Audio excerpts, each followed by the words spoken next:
Roll. Trustee Fenton. Trustee Yadge. Here. Trustee Calandrella. Here. Trustee Healy. Here. Trustee Katsinas. Here. Trustee Malani. Here. Mayor Pico. Here, and Trustee Fenton wanted to let everyone know she couldn't make it tonight because she has pneumonia, so we all wish her well. Please rise for the pledge. I pledge allegiance To the flags of the United States of America and to the republic for which it stands, one nation, under God, indivisible, with liberty and justice for all.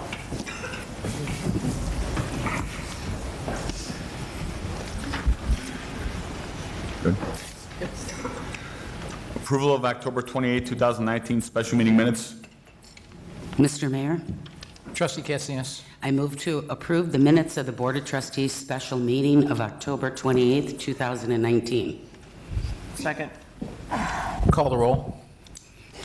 Trustee Katsinas. Aye. Trustee Calandrella. Aye. Trustee Dodge. Aye.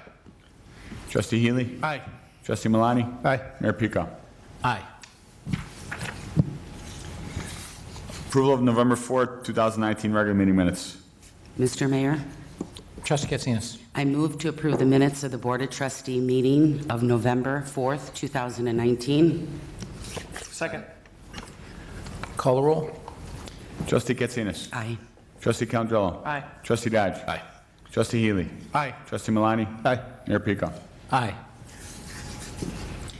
Proclamation honoring Mitchell's Flowers as Orland Park Business of the Month. So this month's Business of the Month is Mitchell's Flowers, and I've been a longtime customer, and my wife has received many flowers from them over the years. So they're a phenomenal Orland Park business.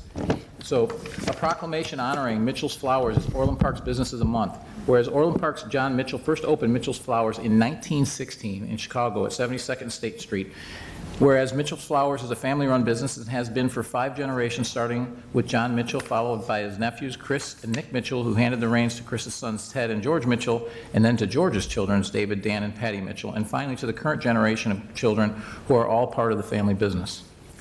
Whereas Mitchell's Flowers moved to Orland Park in 1973 by George, while the Chicago location stayed open and was run by Ted Mitchell, George's brother, and whereas Mitchell's Flowers has been at the same location since 1973, a house from the 1880s that was once the home to the first superintendent of District 230 Orland Park Schools, and whereas 2019 was a record prom and homecoming year for Mitchell's Flowers, where they also provided services for over 100 weddings per year, whereas George Mitchell is active in Kiwanis Bingo, providing approximately $125,000 a year to the community and local charities, while his wife Nancy helped raise over $1.2 million for the McCord Gallery and Cultural Center addition in Palos Park, and whereas Mitchell's Flowers provided their services to both Marshall Fields and Carson's for their grand openings at Orland Square, and whereas George and Dan are both members of the American Institute of Floral Design, while George, Dave, and Nancy are all members of the American Academy of Floriculture, and we're honored with the opportunity to work with talented florists throughout the country for the inaugural balls for 3 presidents, President George Bush Sr., President Bill Clinton,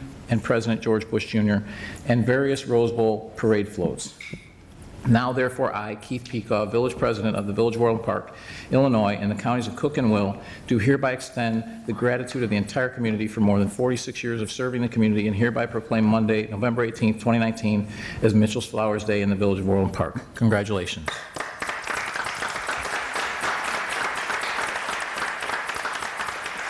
Is there somebody here for Mitchell's Flowers?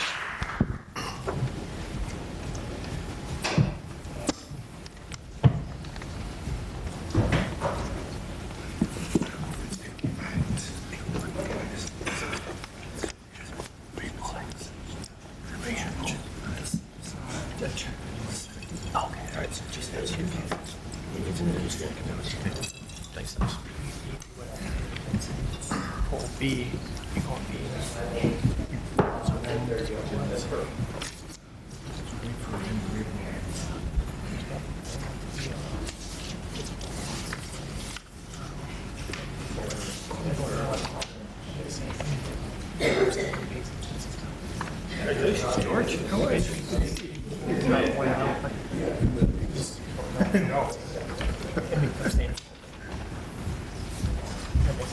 Yeah, maybe. I'll see. I do, but I thought they don't want it. With such a crowded room tonight, everyone go shop at Mitchell's Flowers.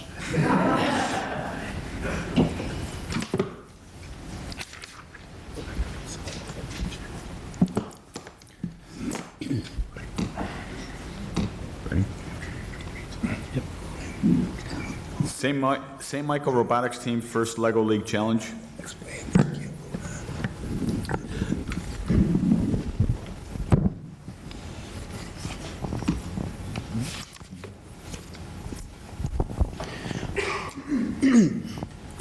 The staff is excited to invite 2 teams from St. Michael's.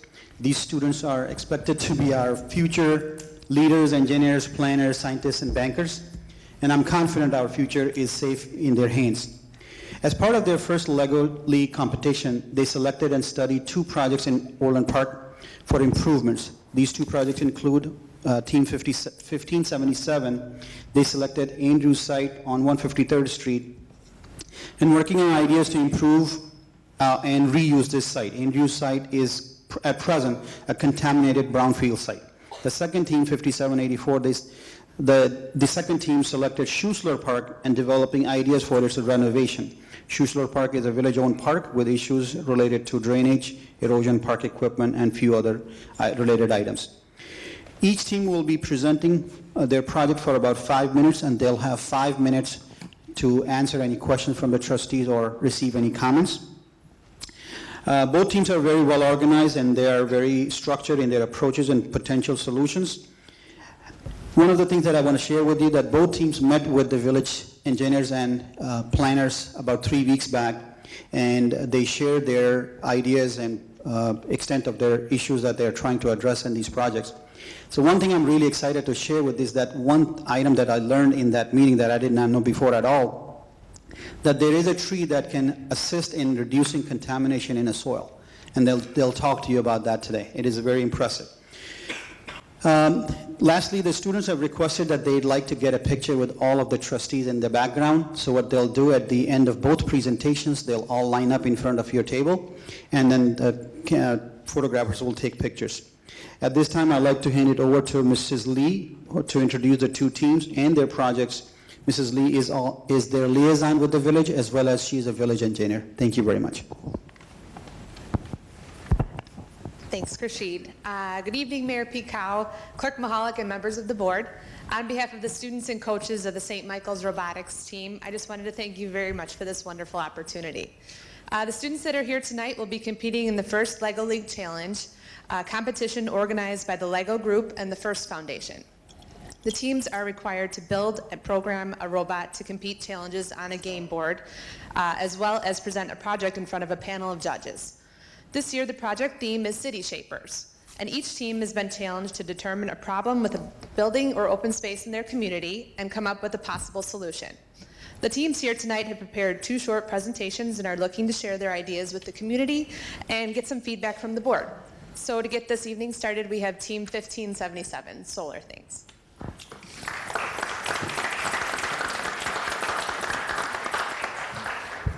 Good evening. My name is Zach, and I'd like to introduce you to St. Michael Team 1577, Solar Things. We are proud to call Orland Park a home, a community filled with parks, shops, schools, a great library, and a pool, to name a few. That may be one of the reasons that vacant land seems so odd in our village. When we began brainstorming ideas for our city planner project, we proposed the creation of an outdoor recreation facility. We were disappointed to find out that the site we had chosen was a contaminated brownfield site. We have focused our attention on a method to speed up the decontamination process as well as create a solar farm. Ryan will now give you some history on the site. The Andrew Corporation was founded in 1947, and they built towers and other products for radio and telecommunication. By 1984, Andrew's sales were over $200 million. The Andrew Corporation was sold to CommScope in 2007, and the Orland Park location was closed in 2008. The buildings were then demolished around 2013. Noah will use the maps to show you around the site. This is the map of the Andrew site. The contaminated area is the red part of the map, approximately 7.5 acres. The non-contaminated areas of the site, approximately 36 acres, are shown in blue and green. The green area is where we are thinking of putting the solar panels, and it is little over 6 acres. Now, Kira and Alona will tell you about the chemicals found at the brownfield site. The chemicals on the brownfield are 1,1,1-trichloroethane, freon 113, phosphoric acid, and lead. Trichloroethane can cause severe cardiac arrhythmia and can deplete the ozone layer, as can freon. Since trichloroethane and freon are in the atmosphere, they do not currently affect us. Even though there are still chemicals on the site, we are mainly worried about lead.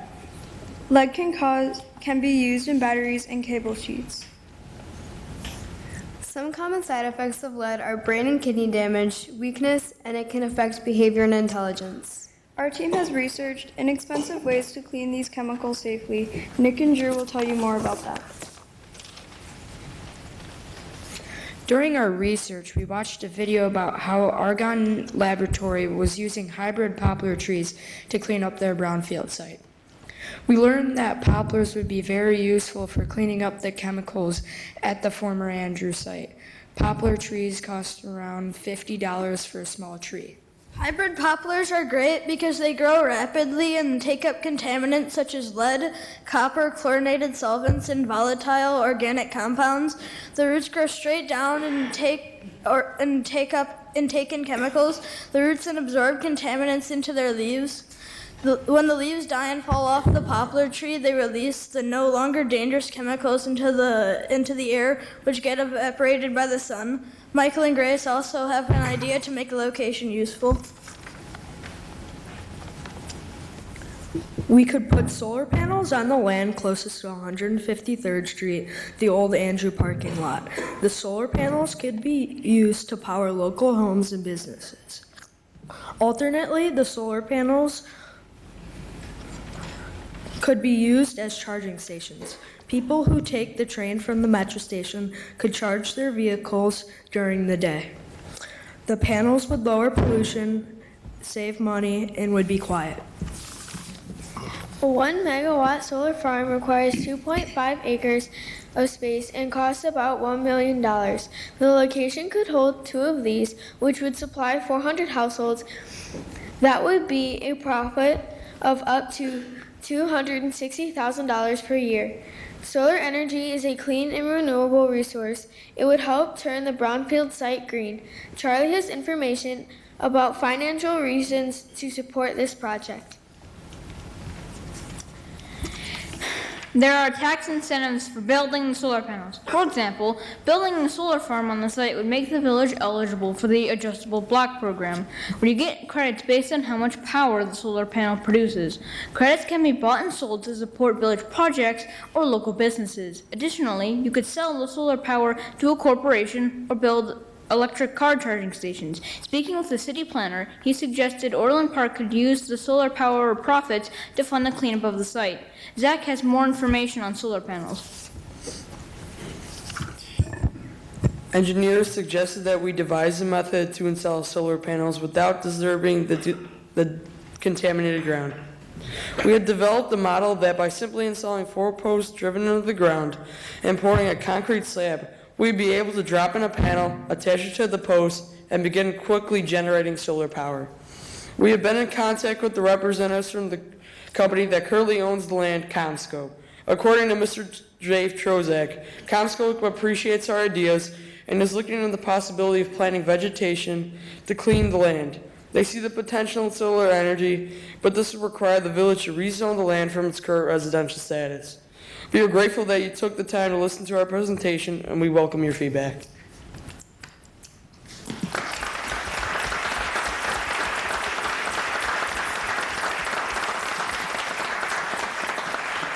Are there any comments? Great job. We've actually looked at that site, and you're absolutely right. They would like us to rezone it to a different use, which we've told them we are very willing to do. So if they use your idea, we're more than open to rezoning if they bring that to us. So, but outstanding work. I can tell you from having gone through the environmental stuff, you did a great job.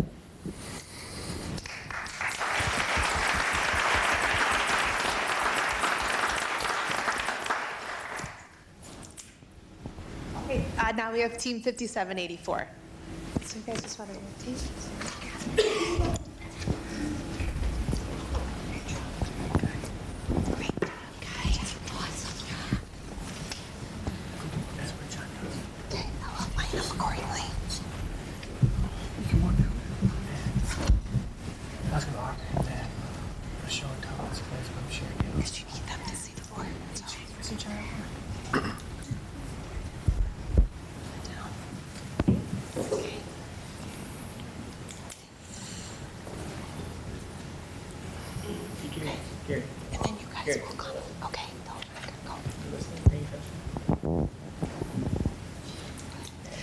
Good evening, Mayor Pico, Clerk Mahalik, and trustees. My name is Ella McHugh.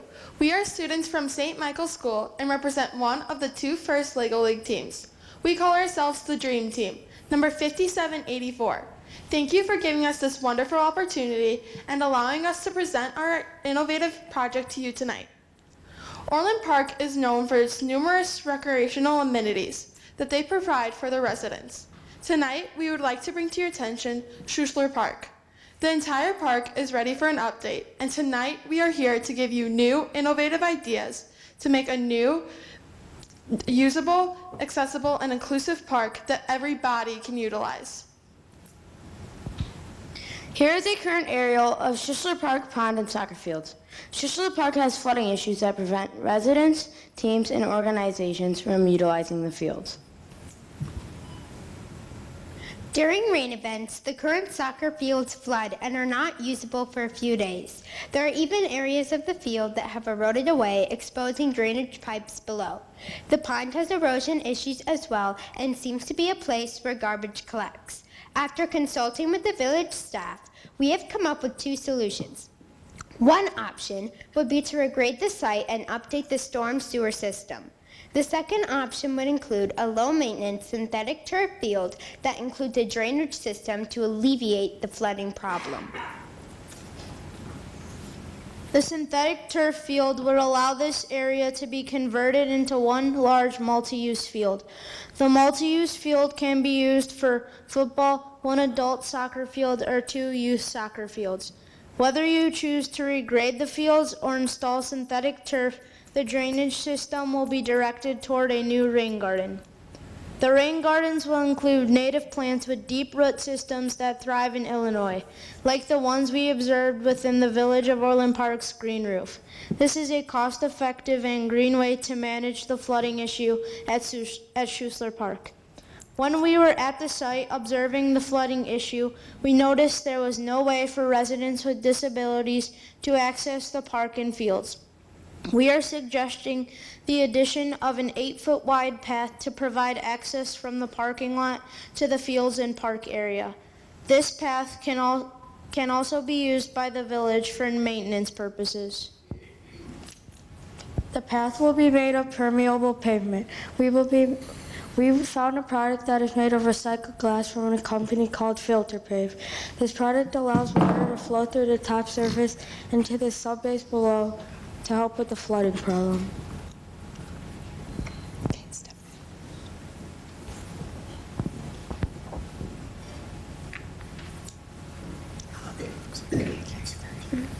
This picture is an aerial view of Schussler Park's playground and tennis court area. As you can see, the tennis court surface is in disrepair. The flooding issue may have caused this surface to fail. We are proposing to redevelop this area into 2 tennis courts and 2 full basketball courts with the new surface. To add on to the issues with the courts, the playground is outdated and inaccessible to children with disabilities. To gain further field research, we visited Schussler Park in October. We got firsthand knowledge of the true, real problems at the park. The only park equipment available to handicapped children was a single swing. There were no ramps for children to access the main structures of the playground or to get across the park. There was only one ramp for handicapped children, but it was underlined with the park surface. In addition, there was no type of sensory play which impacted my family along with many families that have children or siblings with autism or special needs. My two brothers, Connor and Thomas, and Andrew's cousin Patrick, have autism, and they would not be able to enjoy something as simple as going to the park if there was nothing there for them to experience. For the playground, we are planning to create a fully accessible and inclusive area that every body can access.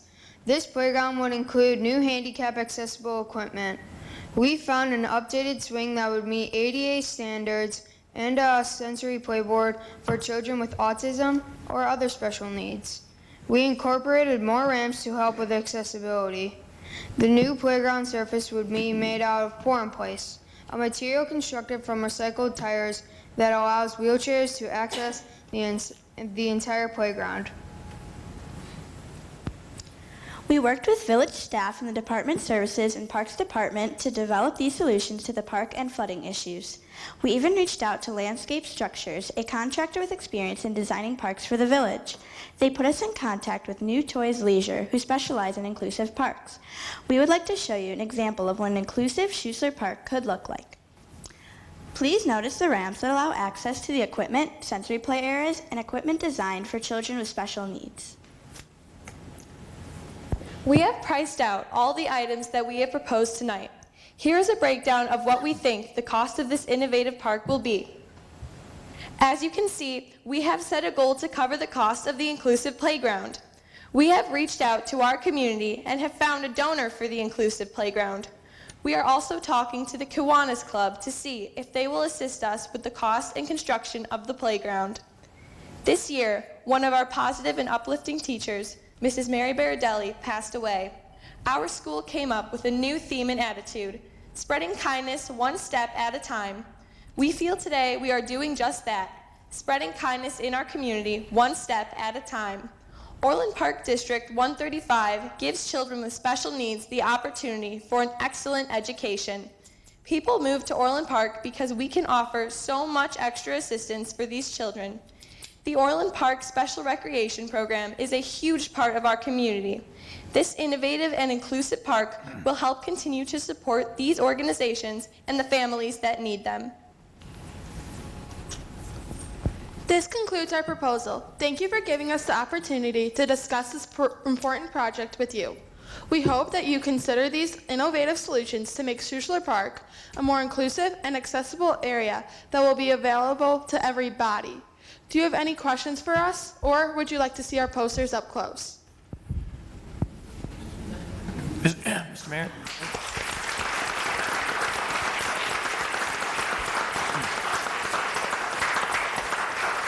Any comments or questions? Mr. Mayor? Trustee Calendro. First of all, both great presentations as an alum, actually 20 years ago to the date almost, of St. Michael's. That's fantastic.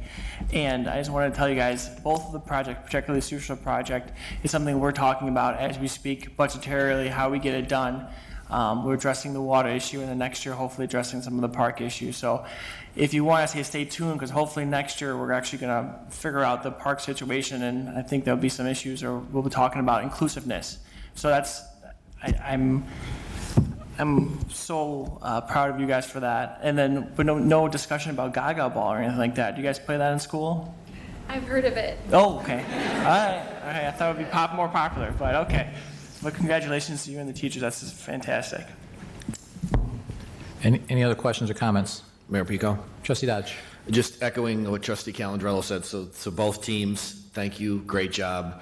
Work in progress. And I think broadly, all of us are open to the idea of public-private partnerships to do this kind of thing. So as we think about how to do these things, this kind of input and research is really helpful. So thank you for this and for the other teams as well.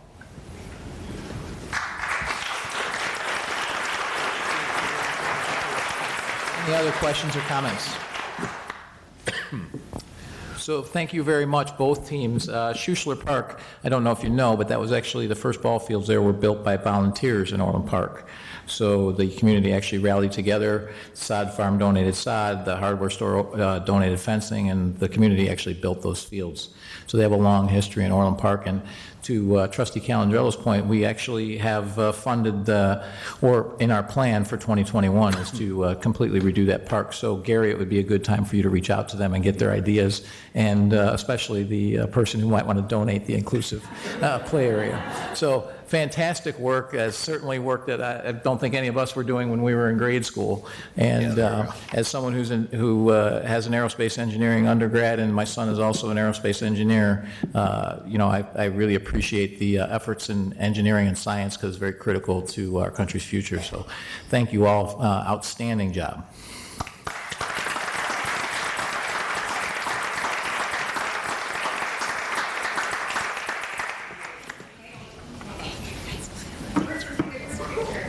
Do you want us to come down, or you want to stay up here and gather? Ask our photographer. I think she's going to want us to stay here. Fold in. You want us to stay up here and get... Your trustees can stay. Nabia, do you want us up here or down there? What's the stand? That's the stand?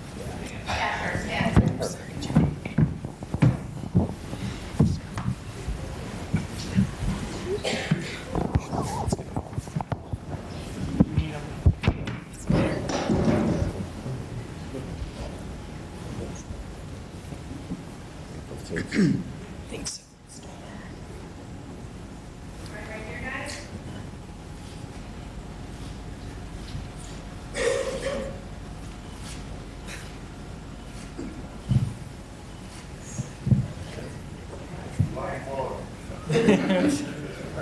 You good?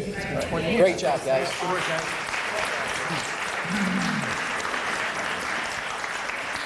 You guys are going to get a lot of pictures like that. A lot of flashbulbs in your eyes. Great job. You were awesome.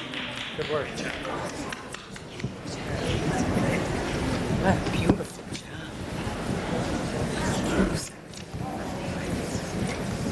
I can shut this down for you.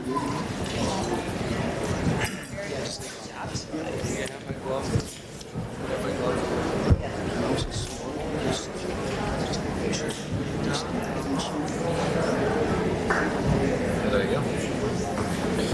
Your presentation up there. No, I mean, that's crazy good.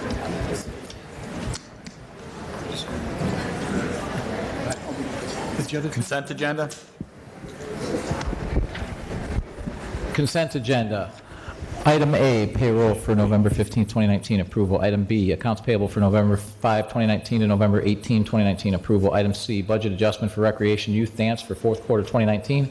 Item D, budget adjustment request for recreation private music lessons for fourth quarter 2019. Item E, budget adjustment request for recreation karate for fourth quarter 2019. Item F, road salt annual purchase. Item G, 2020 maintenance of streets and highways by municipality under the Illinois Highway Code resolution. Item H, replacement of prisoner transport vehicle purchase, SBC award. Item I, IDOT right-of-way maintenance resolution. Item J, disposal of village equipment online auction, vehicles and equipment, sportsplex in the Parks Grounds Department. Item K, contract for elevator maintenance at village buildings. Item L, Seritage Orland Square Mall special use. Item M, La Mikiokana Azteca Ice Cream Shop Special Use Permit Ordinance. Mr. Mayor? Trustee Healy. Mr. Mayor, I'd like to pull an item from item B off the agenda. I have a conflict with one of the vendors who is a business associate. Which business is that? William Quinn and Sons, for a total of $2,008.1939. 2008-1939? Okay. So any other questions on the consent? I will entertain a motion to approve items A through M, with the exception of item B. We will remove, what was the name of the company?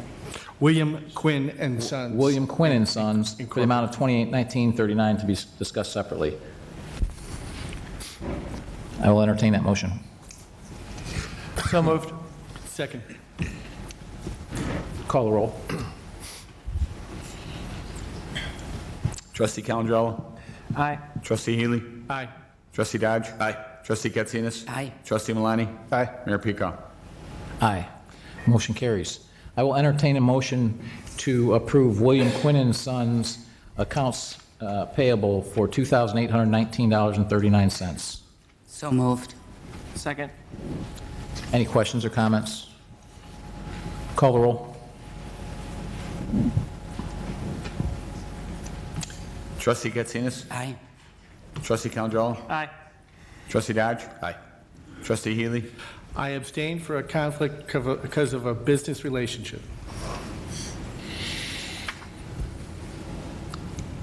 Trustee Malani? Aye. Mayor Pico? Aye. Motion carries 5-0.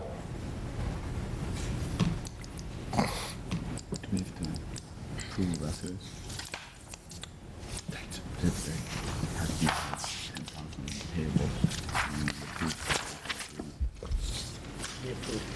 We already approved it as part of the consent agenda. One item. Okay, fair enough.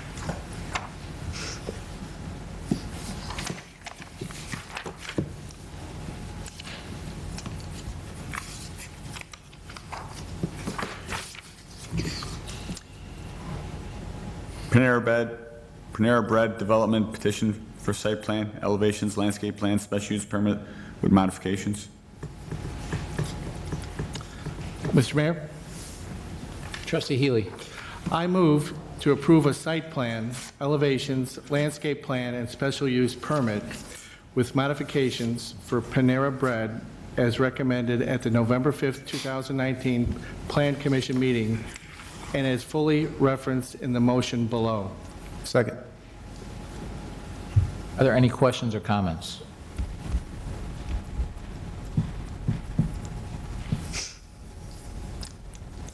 If there's no questions or comments, call the roll. Oh. There's a second motion? Let's get this section down.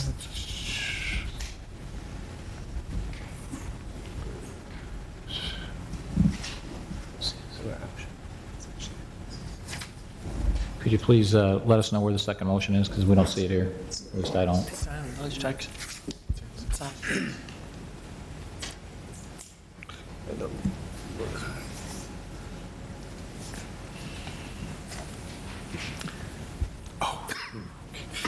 I'm sorry?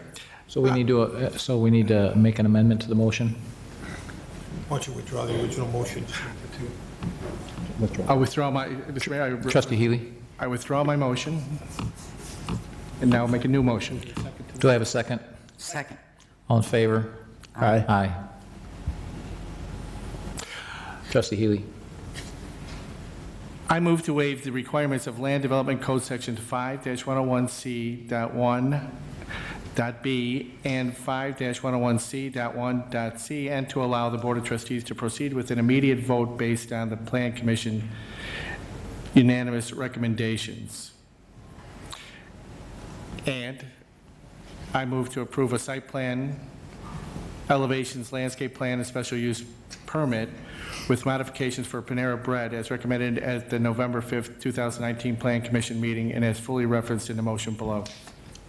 Second. Are there any new questions after that? Mayor Pico, Trustee Dodge? question for staff. Ed, George, it seems that we've done this now a couple times on a couple of recent developments. Are we up against timing deadlines that we have to make, essentially waive our own processes to do these? What, help me understand.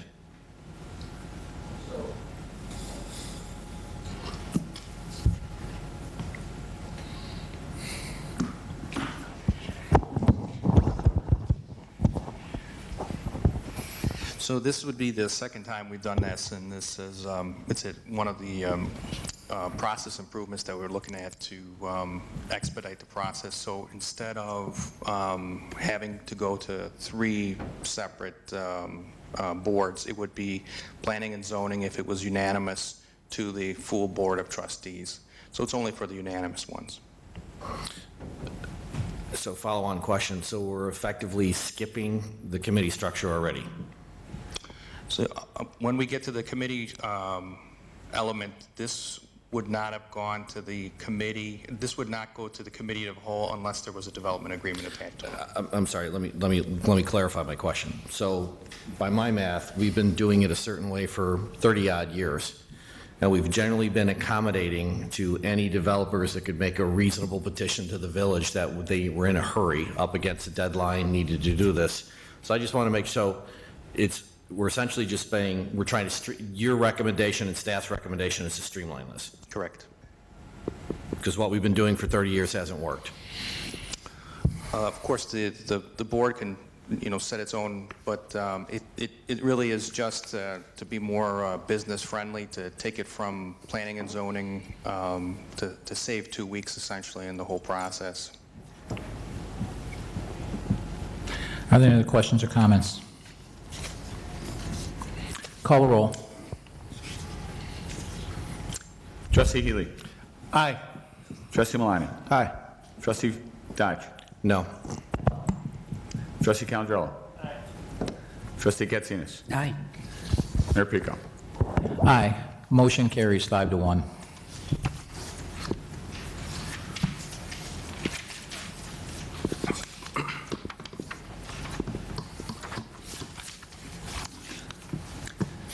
Amend Title VII, Chapter 4, number of Class A5 liquor license. Mr. Chairman, ordinance number, please. 5451. Trustee Malani. Sorry, could you repeat that? 5451. I move to pass ordinance number 5451 entitled, an ordinance amending Title 7, Chapter 4 of the Orland Park Municipal Code regarding the available number of Class A liquor licenses issued by the Village of Orland Park, Cook and Will Counties, Illinois. Do I hear a second? Second. So just to give everyone what this is, so this is creating a subclass within the Class A liquor license, creates a new Class A5, which is for counter service only, so the only one right currently that would have that is Chipotle. But we've received a couple of inquiries with fast food restaurants wanting to get a full liquor license to serve beer and wine so that they could put gaming machines in, and I don't think that was the intent of the gaming license law. At some point in the future, if we decide we wanted A5 liquor licenses to get that, to be eligible for gaming, we would have to change the gaming ordinance to do that. So this is just to prevent that, those attempts in the future. Any other questions or comments? Mayor Pico? Trustee Dodge. Looks like we've got an ordinance coming up here in a second to create that class. So just want to make sure I heard it right, that this would not allow an A5 to apply for a gaming license, correct? It would not allow. Thank you. Call the roll. Trustee Katsinas. Aye. Trustee Malani. Aye. Trustee Dodge. Aye. Trustee Calandrello. Aye. Trustee Healy. Aye. Mayor Pico. Aye.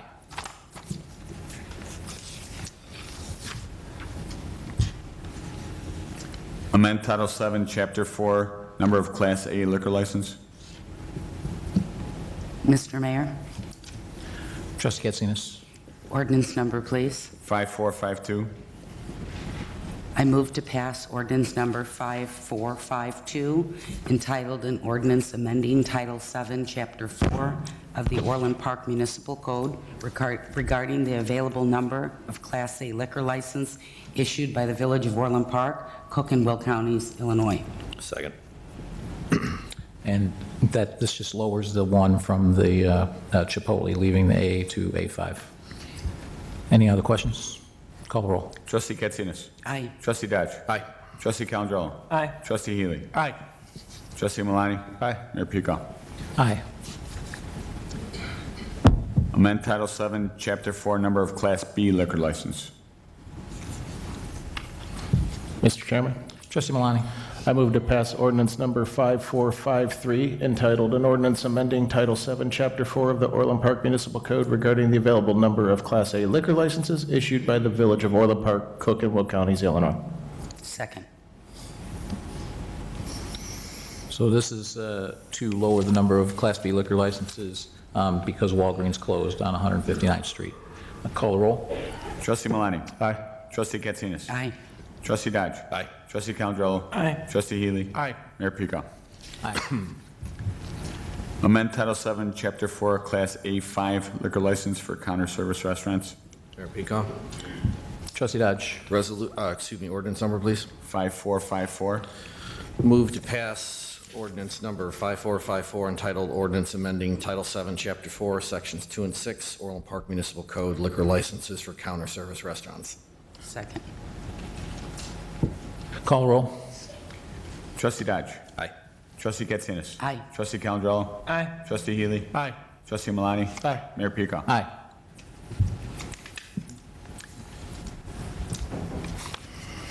An ordinance amending the Orland Park Village Code modifying the existing committee structure and agenda management process. Mr. Chairman, Trustee Malani. ordinance number, please. 5455. I move to pass ordinance number 5455 entitled An Ordinance Amending Title I, Chapter 5, Section 1-5-7-14, Standing Committees, and Section 1-5-7-14-1, Meetings of the Orland Park Village Code. Second. Any questions or comments? Call roll. Mr. Chairman. Trustee Dodge. Question, there's a few things in here that I wouldn't mind seeing changed. Question for you is, do I lay them all out or ask staff for what they think, or how do we prefer to have this discussion? Well, go ahead and ask your questions. You have the floor to ask questions. Yeah, all right, so I'd like to see the one-year limit removed. I'd like to see no restrictions on the topics that can be brought up for discussion with the committee of the whole, and I'd have a clarifying question of Dennis Walsh on the rules that would apply for a committee of the whole discussion. So the one-year limit, I understand the second question again was? The second question was, it looks like there is agenda initiatives and/or topics for the various committees and structures would have a list, expenditure of money, modifications of village code, et cetera. Previously, when we had a committee of the whole and a committee structure at the same time, for example, between, I think, 1989 and 1993, when I was first village clerk, we had both systems. And in that case, the rules at the time, the ordinance in effect said any issue that could come before the board could also go before the board in terms of the committee of the whole. So my question is, why can't we just delete any of these references to the items that could be discussed at the committee of the whole and make it a free roaming discussion as a board committee? So George, if you could answer the first question on the one-year limit, what that's intended to do. So the one-year limit is, so what obviously the way that would work would be anything that has been voted down would have to wait for 1 year to be reevaluated. The period can always be adjusted with an ordinance change, but It could also be waived by that as well, correct? that's correct. So we could make an exception if we decided we wanted to bring it back up. That's correct. Mr. Chairman, question for the village manager. So some of the information, some of the other information you had shared previously, George, the other towns were using 6 months. Why are we at a year? We could do 6 months. Some of them have 1 year. It really is the board prerogative. Mr. Chairman, I guess on this particular point, I'd prefer 6 months, not a year. And then in terms of a clarifying question for Dennis Walsh, Dennis, part of this says, you know... Hold on one second. Your second question was about and we'll get to that, but the second question was the agenda initiatives and the issue as far as the different agenda initiatives. Could you explain that? Yeah, the gist of it is, previously... Well, no, not to you. I was asking George to explain. I think we got the gist of the question. So as proposed, the committee of the whole would, the topics that would go to the committee of the whole would be expenditures of money over $250,000, development agreements, amending the village code, implementing or modifying policies, budget amendments, and/or agenda initiatives filed by a board member. Everything else would go directly to the Board of Trustees. So the entire board would have the opportunity to review that at the board level. And correct me if I'm wrong, but the board could always send it back to committee of the whole if they felt there was more research or something else that needed to be done, any agenda item, correct? The board has the ability to waive its own rules whenever it deems it wants to. Right, but we can always send something back to the committee to be reviewed. Yes, if it, right now. Attorney Walsh is saying absolutely so. Yeah, they can, the Board of Trustees could always send it back to committee for, or send it to committee for consideration. Mr. Chairman? And so now the clarifying rules, Trustee Dodge? The clarifying rules, well, I don't particularly feel done with that previous topic, but let's go on to clarifying rules. I'd like to address the question to Klein Thorpe, which is what are the rules that would apply to typical committee of the wholes?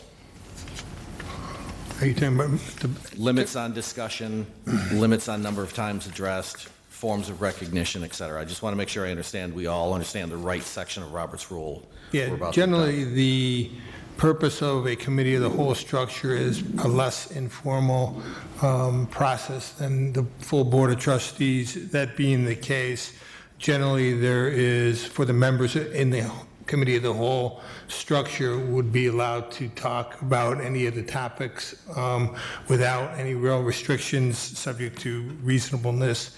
The chair could certainly call the question if need be, if the debate goes too long, but generally you're not restricted to 2 minutes or 5 minutes or 2 times talking you would otherwise be. Thank you. Are there any other questions or comments? Mr. Chairman. Trustee Milani. I have a few questions. George, the ordinance states that, we'll still have a consent agenda, so how will those items be placed on the agenda? Will they just be decided on unanimously at the committee of the whole, and then they'll be placed on the following board meeting in 2 weeks? So as part of this process, there's the board's going to get two reports. One will be as part of the manager's notes, there will be an upcoming agenda report. And as topics become available from the staff, we'll put that on that upcoming agendas report, and it'll be circulated on a weekly basis. So, there may be items months away, we'll have that on there. Those will be the ones that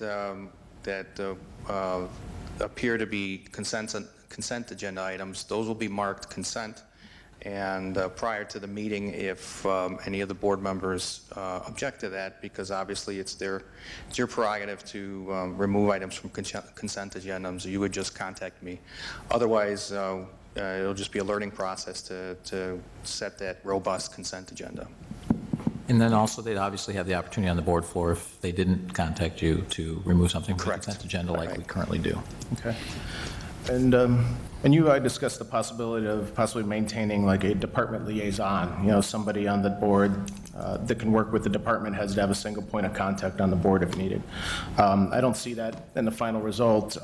Is that something that we're still considering, or was that something that we have a better plan for? Because I just feel it would kind of assist in a consistent flow of information. So the second report that you'll be receiving on a monthly basis is a brand new monthly report. It's going to be a statistical report. It's going to talk about past accomplishments, goals, and after that report is issued, the trustees will have the opportunity, either individually or with another trustee, to delve more into that area with the department. So you can, if some trustees have an interest in certain areas of the organization, once that report is made available, we'll make arrangements for whoever wants to meet and further review that area. Okay. So just similar to what's happening right now, there would still be, on a volunteer basis, obviously, the opportunity on a monthly basis to delve further into a certain area. Okay. And then I guess one other question I have, the text mentioned following.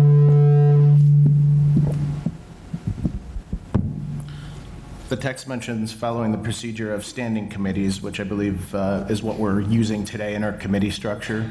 So that'd be section 51 of Robert's Rules of Order, in case anybody wants to have some light reading. And so that's what we're using today. So will we be moving to section 52 then for committee of the whole, or will we still following a combination of the two? So this is very interesting stuff, but the Robert's Rules of Order does have a committee of the whole section. Yes. Most the way committees of the whole work at the local government, it really is a standing committee.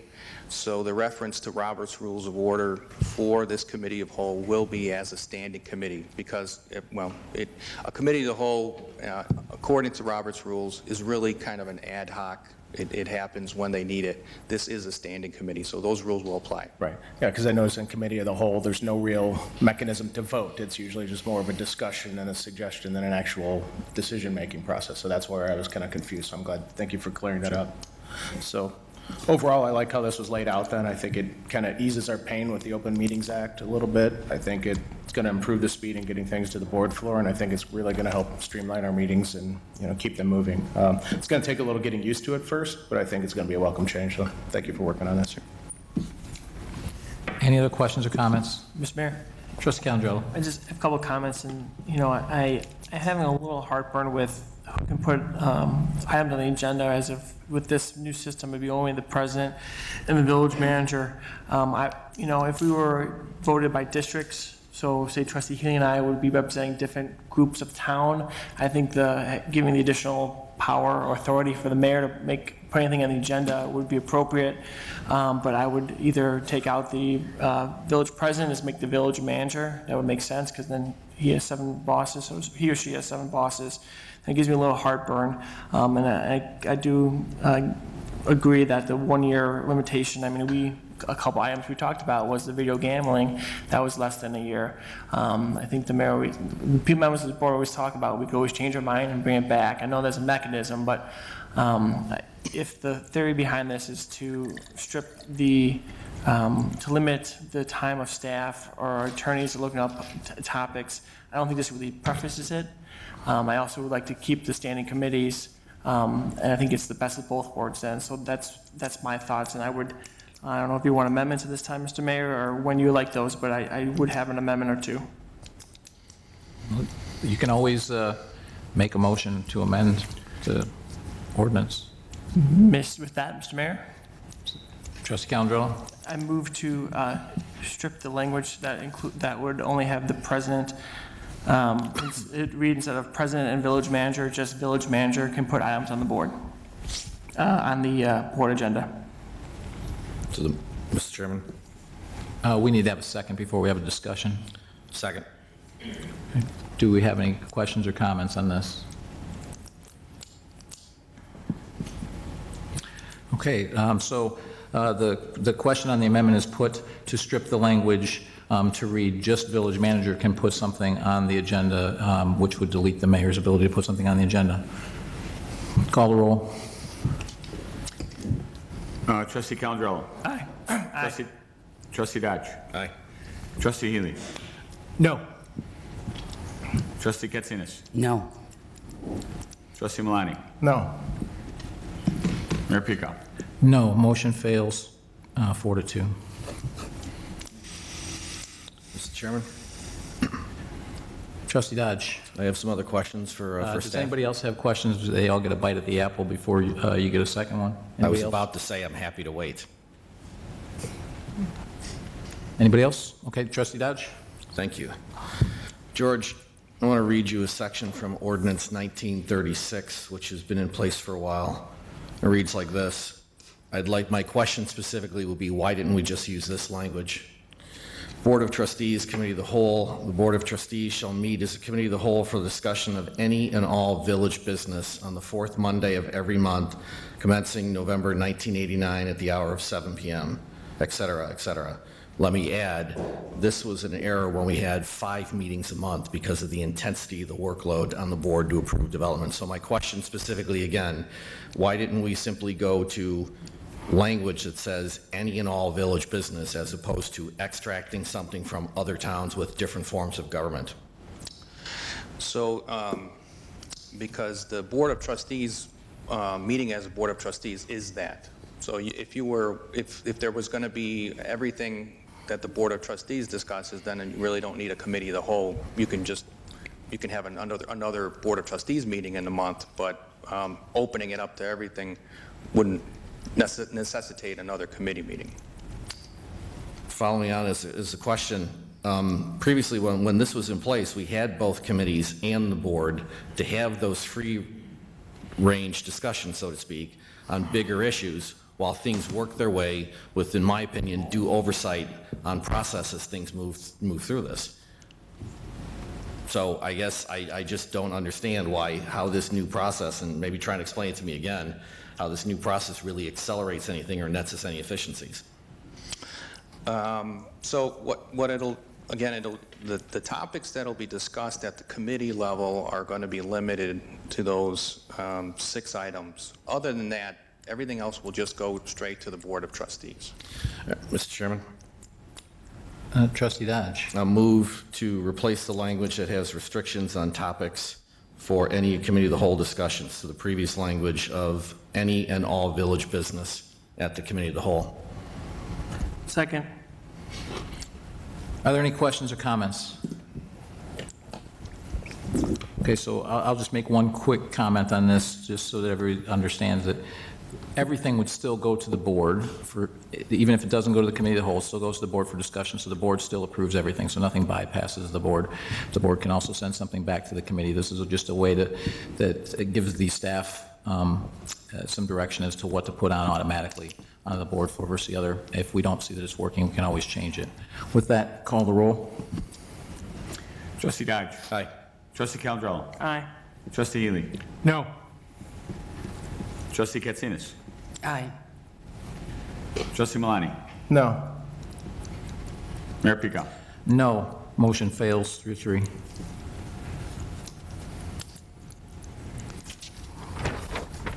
Mr. Chairman? Trustee Malani. I have just a comment. We're going back to an ordinance from 1999. I know Trustee Dodge was clerk in 1993, and he's been here ever since, which is great. But as we talk about constantly improving processes and trying to do things better and moving our village forward, maybe it's time to stop looking at 1989 and looking at 2019, seeing what other villages are doing and being successful at, and maybe replicating that and make things better for ourselves. Are there any other questions or comments? So I'll just make my quick comments based on everything that we've heard. So one thing is, if this doesn't work, we can always change it back. The board has that right. As said before, the board will be discussing everything, so it's not that anyone's being left out here. In fact, in the committee structure, everyone will get to speak. So I think regarding the other changes, like I said, we can always make them. So personally, I'd like to give it a try. It'll be a learning process, but hopefully it will help smooth things. And it definitely potentially takes 2 to 3 weeks off of anything that comes through, depending on timing, because now there's a committee of the whole every 2 weeks, as opposed to once a month with the standing committees we currently have. And with that, let's call the roll on the original motion. Trustee Malani. Aye. Trustee Katsinas. Aye. Trustee Dodge. No. Trustee Calderello. No. Trustee Healy. Aye. Mayor Pico. Aye, motion carries 4-2.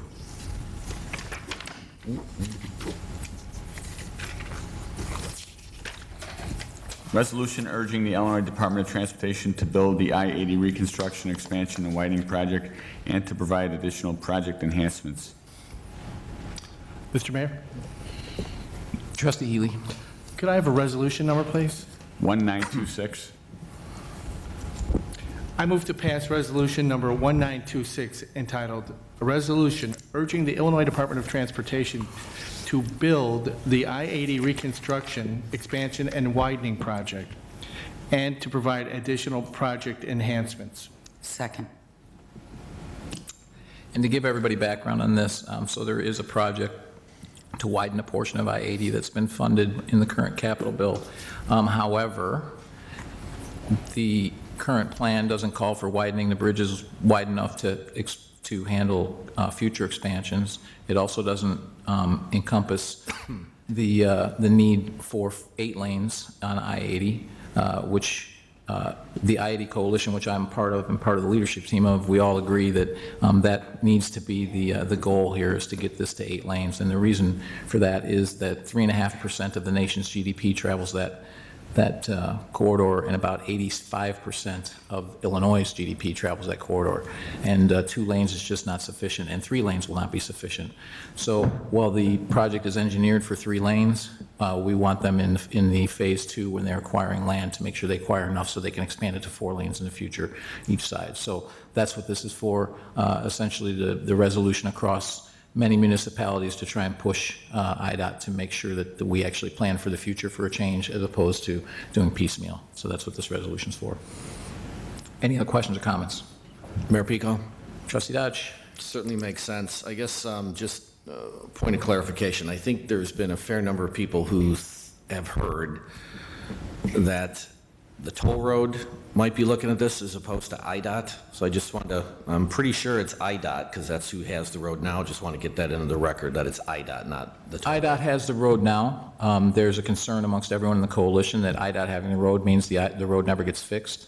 So the tollway has a history of actually building roads much more quickly, much more effectively. So I think there's a desire from some to make it a tollway, but that's not an easy process either because it has to go to the federal government to get approved. So in the meantime, we do have a 3-lane expansion and 1 lane either side. And we just want to make sure that they're going to get the land, and then if at some point it does move over to the toll road to get it done, to get it completely built, that'll be a different story for a different time. But right now, it does sit with IDOT, and the project, and it's an IDOT-owned road, and it's a IDOT project. Thank you. Any other questions? Call the roll. Trustee Healy. Aye. Trustee Katsinas. Aye. Trustee Dodge. Aye. Trustee Calandrello. Aye. Trustee Malani. Aye. Mayor Pico. Aye.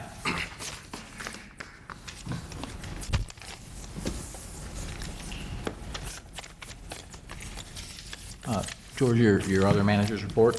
Yes, so I just wanted to provide a couple updates.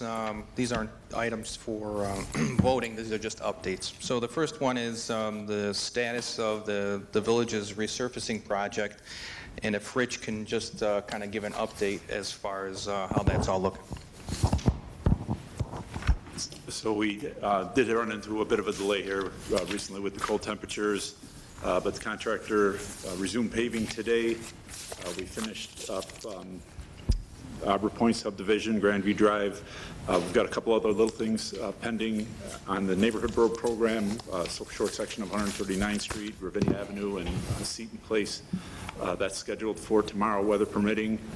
If the weather doesn't cooperate, it'll get done later this week.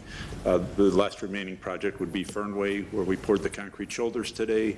That paving is scheduled for early next week, so we should have everything covered up good before Thanksgiving.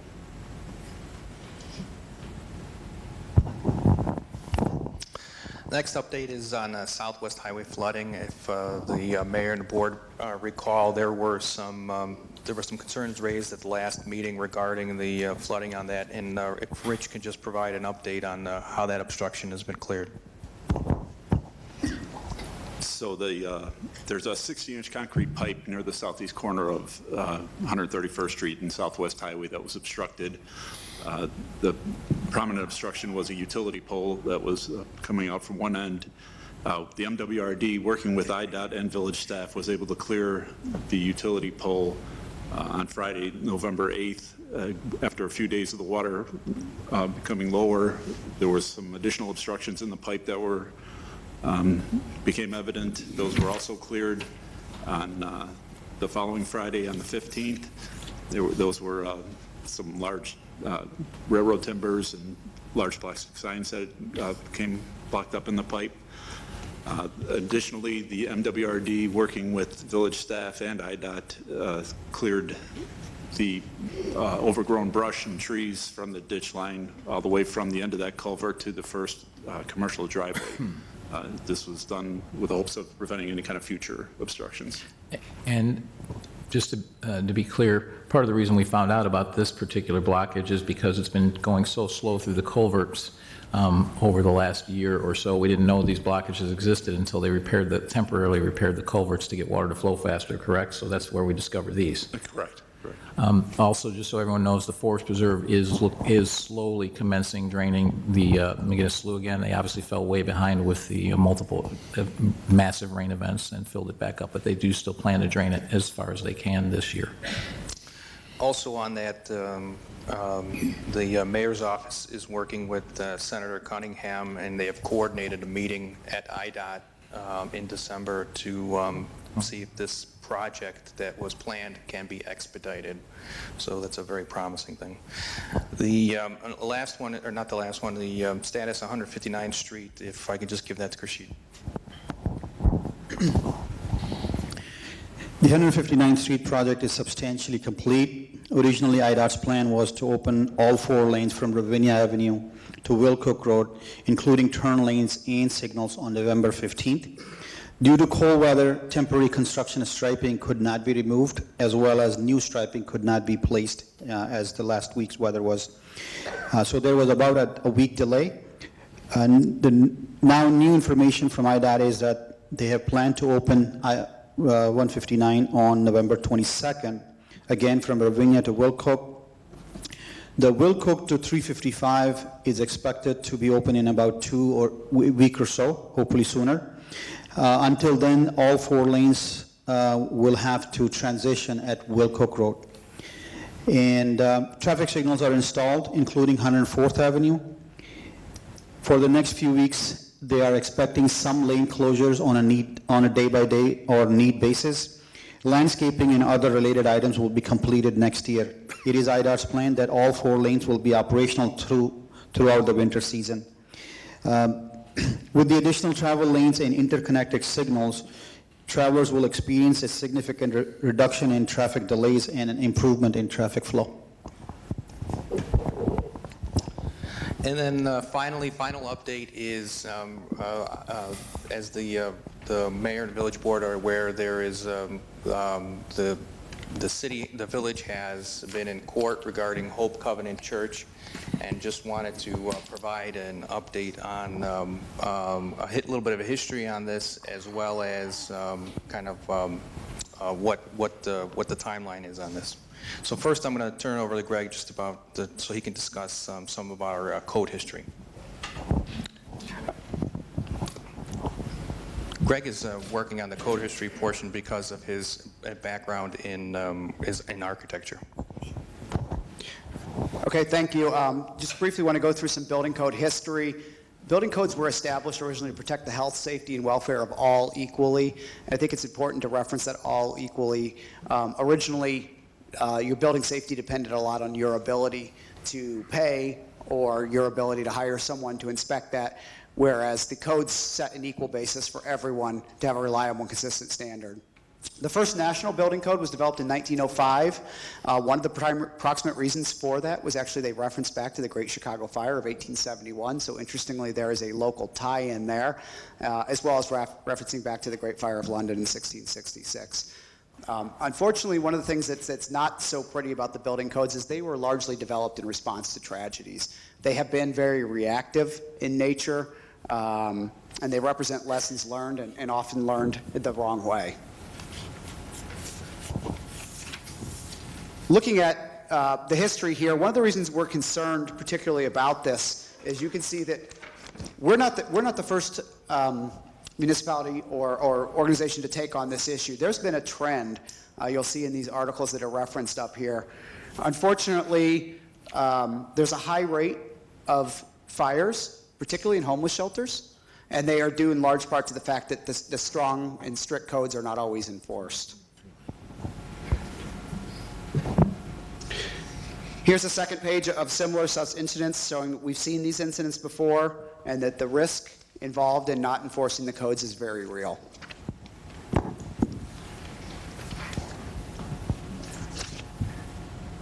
However, of course, not all these incidents are related specifically to homeless shelters. There are other issues. I think a lot of people are familiar with the Oakland ghost ship warehouse fire, in which a lot of people lost their lives. 36 are referenced early on. Later in the articles, they reference up to 50 as the situation continued to evolve. But often what can happen when the government doesn't get involved. So you can see, for example, it says, The city of Oakland never moved to shut it down. So effectively, the city of Oakland was aware of violations in this warehouse and did nothing to pursue those code violations until it was too late. You also see that the authorities, it says the authorities did nothing to address the safety and health concerns about a warehouse that residents described as a death trap, and that fire officials knew of at least some of the violations. Coming back to a more local example, I think some people here will remember the E2 nightclub in Chicago. Again, the number of deaths in the early reports and the number of deaths in the later reports varies somewhat, but at least 21, raising questions of liability. City Hall trying to explain why an unsafe building was allowed to remain open. And it perhaps importantly too that officials knew that there were a history of code violations, especially related to inadequate exits, which we also see at the Hope Church situation. So the important part to see here is that the Village of Orland Park is trying to be proactive in preventing a situation that could otherwise become something that we'd not like to have in our past. With that, I'll turn it back over to the village manager for discussion of the timeline.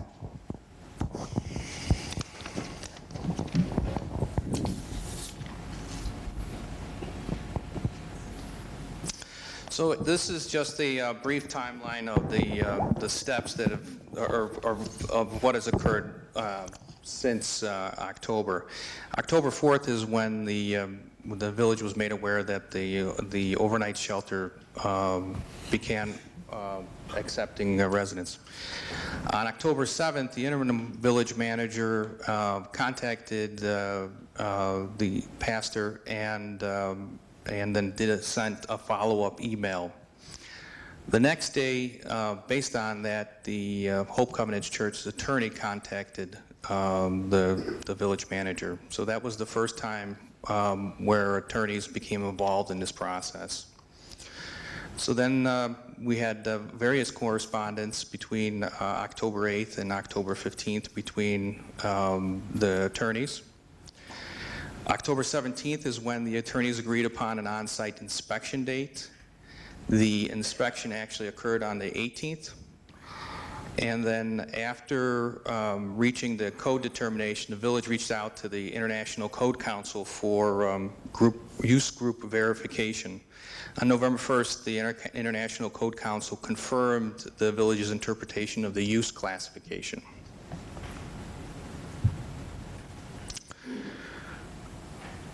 On November 5th, the village overnighted a letter to Hope Covenant Church identifying the health and safety issues. On November 6th, after confirming the letter was received by Hope, the village issues a news release. On November 7th, Hope Covenant Church confirms that will not cease the shelter operations while health and safety issues are addressed. And then late on November 7th, the village files the emergency motion for a preliminary injunction. On November 8th, the Circuit Court, Cook County, holds an emergency hearing on the motion. And on November 8th, the court orders the church to provide a plan by November 14th to correct the life and safety issues. So today, Monday, November 18th, the court has ordered Hope Covenant Church to install smoke and carbon monoxide detectors and sets a preliminary injunction hearing date for December 2nd. So this next one, these are just some of the excerpts between the correspondence between the village and Hope Covenant Church. On that October 7th one, the interim village manager asked to meet to ensure that the village's building and fire protection codes are in place. On November 9th, the village attorney to the church's attorney also corresponds about the urgency and immediate concerns, whether the structure is deficient with the required health and safety resources.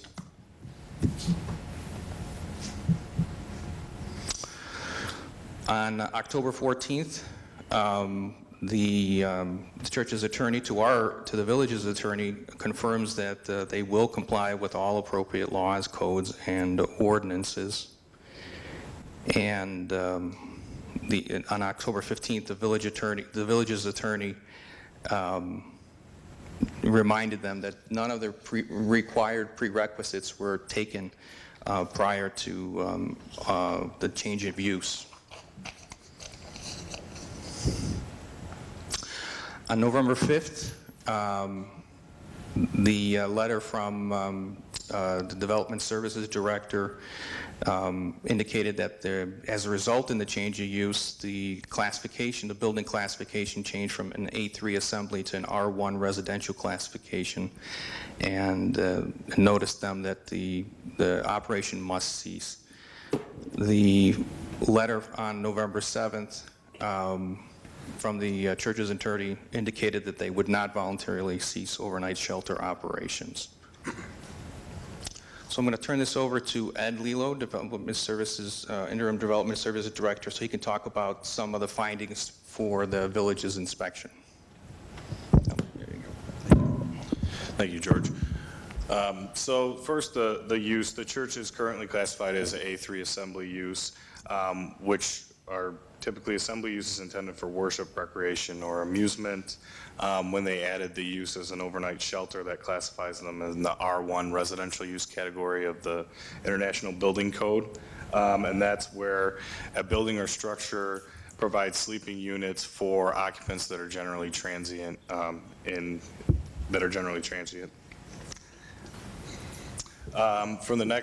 From a life safety perspective, the code deficiencies outlined were posting the building address, exit lighting, and emergency lighting associated with the sleeping rooms, potentially overcrowded sleeping rooms, non-compliant exits from the basement stairway, sleeping rooms that require a certain appropriate amount of exits, an egress path that potentially has obstructions to the door, lack of fire separation amongst the different uses that the building is used for, and the exit corridors not being fire rated. Again, from a life safety perspective, insufficient access and egress from the separation of the sleeping cots within the sleeping rooms, fire alarms and visual devices associated with those adjacent to and inside sleeping rooms, and the need for interconnected fire alarms and carbon monoxide detectors.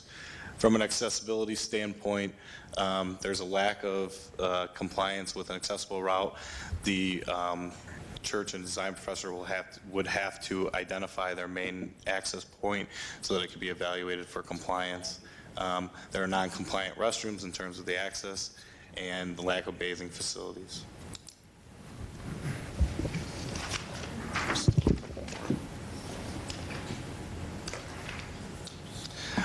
To continue from a mechanical, electrical, and plumbing standpoint, the lack of fresh air and ventilation within the sleeping rooms, one of the solutions offered to address an accessibility standpoint was to allow those in need of accessible accommodations to sleep in the upstairs, but it was adjacent to cooking compliance.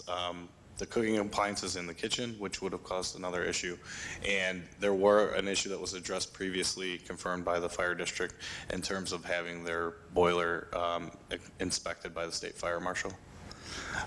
From health, the food is not permitted in a commercially inspected kitchen, and a certified food protection manager is required.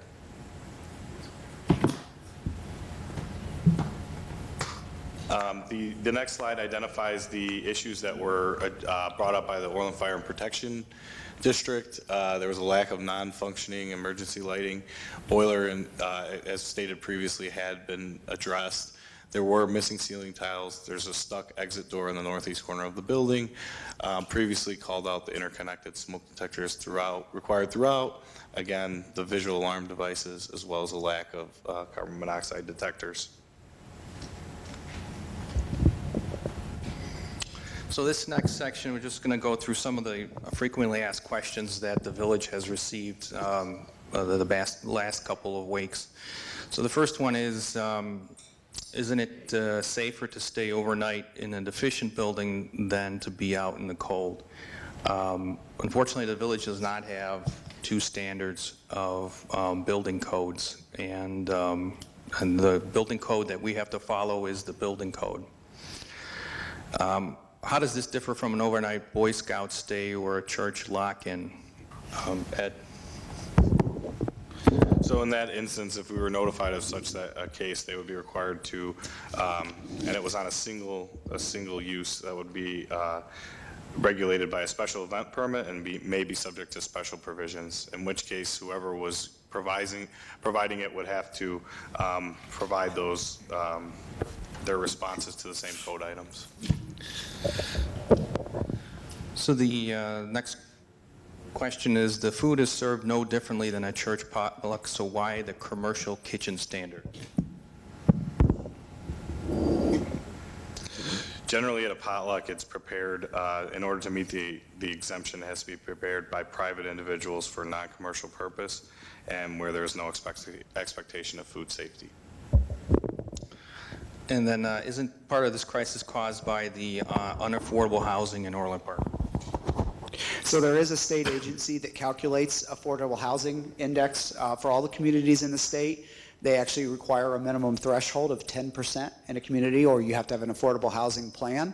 The Village of Orland Park is currently rated at 22.3% affordable under that index, so more than twice the state standard. And then interestingly too, there's a nationwide housing affordability index where 100 represents a balance point between median household income in the area and median price in the area. Orland Park is rated 128, which means it's considered to be 28% more affordable than the average home in an average area of the United States. Another question was, if the shelter is so unsafe, why did the Orland Park Police continue to drop off homeless individuals at the shelter, Chief? To my knowledge, we've never dropped anyone off at the shelter.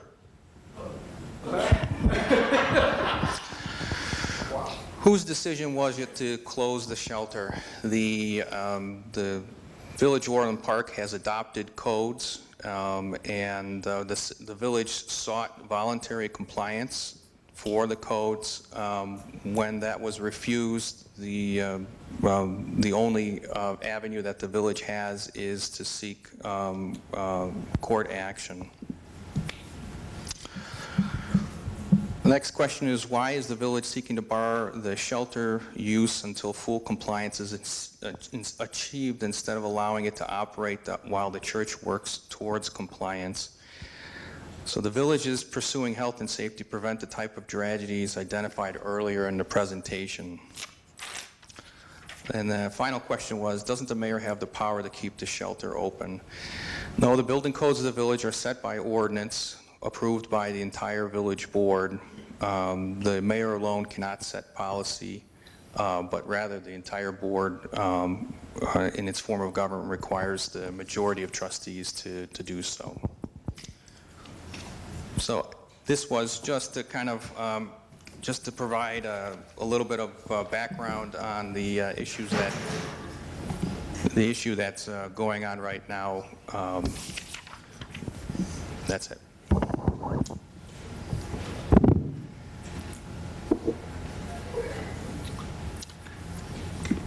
Okay. Unscheduled citizens and visitors. I have them. Oh. Non-scheduled citizens and visitors. We'll start with Sean. Well, first I'd like to remind everyone you have 3 minutes. Because we have so many people here to speak, we will be holding you to those 3 minutes. Also, if you're repeating something someone else said, because I know we have a lot of people here speaking on the same topic, you can just come up and say that you agree in the effort to, you can speak if you want, but if they've already made your points, you can just say you agree with them, and we will understand what you meant. So, Sean Compass, and please state your name. Actually, you know what, everyone signed in, so you don't need to state your name and address. Great. Mr. Chairman, with your indulgence, I'd like to turn to address the public. Sure. That's all right with you. So these comments are directed to the anonymous robocaller of Orland Park. 2 weeks ago, robocaller, you encouraged people to watch the board meetings on YouTube. and I saw this as an opportunity for a resident to tell you what they think of your calls. I was initially going to tell you that I and my Orland family and friends mostly laugh at your calls as nonsense. At the most, you've gotten an eye roll in derision. I believe that you have shamefully slandered most, if not all, members of our board, as well as our distinguished chief of police and the fine officers serving under him. I suspect that they might say that putting up with your garbage is part of the price of serving our great village. But that doesn't make it just. This past week, however, you've upped your antics to attack the wives and children of elected officials. What a vile, gutless, and meaningless attack on those that have nothing to do with even your skewed perspective. Your calls speak of shame as if you stand on a moral high ground, and perhaps you've even deluded yourself into thinking that you're a hero in your own mind. But a person of conviction speaks with their own voice and doesn't hide behind a cheesy, dramatic voice actor. Someone with integrity would sign their name to their thoughts and be willing to debate the merits of their points in an open forum. Someone with intelligence would present a logical argument rather than sloppy ad hominems, painfully obvious appeals to emotion, and the bizarre straw man fallacies you seem to prefer. Your calls demonstrate that you lack conviction, and you don't understand integrity, and the calls are far from clever. Your messages paint the image of a coward wasting our time in a vain attempt to feed a pathetic ego. They suggest that you are nothing more than a phone version of an internet troll, someone attempting to make their existence feel less bleak by cutting down others with lies. So tonight, Mr. Robocaller or Ms. Robocaller, I challenge you, prove me wrong. Come into the light and before the public here and show us who you are. I suspect, though, that we both know that you won't have the courage to do that. You'll retreat to your calls and your empty rhetoric, and each time that you do, you'll be further cemented in the idea that you are not a special hero. You're just someone with access to a phone who's willing to annoy their neighbors. Mr. Chairman, I turn over my time to the board members in case they would like to say anything about the recent robocalls attacking family members.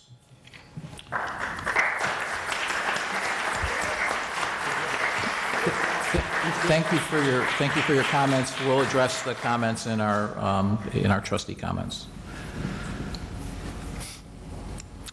Layla Sadat.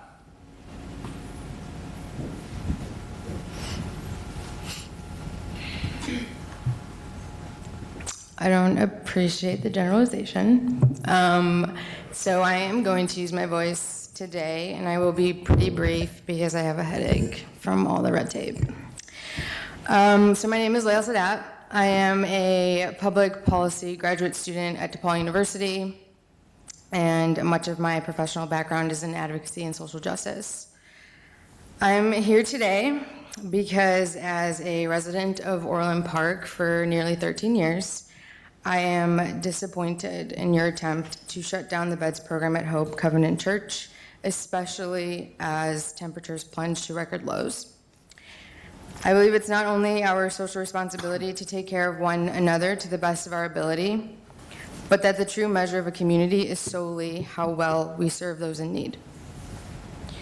With that being said, as we find ourselves amid the season of giving, I ask that you not only reconsider, but that you collaborate in any way that you can, because I did not hear any alternatives or recommendations. All I heard was how the church doesn't meet the standards, and so that's just what it is. So,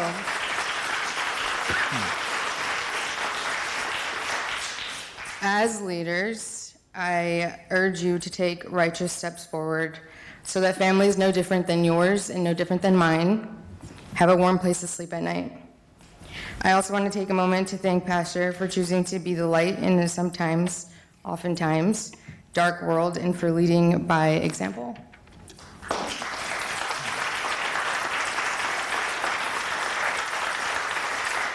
Thank you for your comments. I'm having a tough time reading this. Richard Folst or Folsey?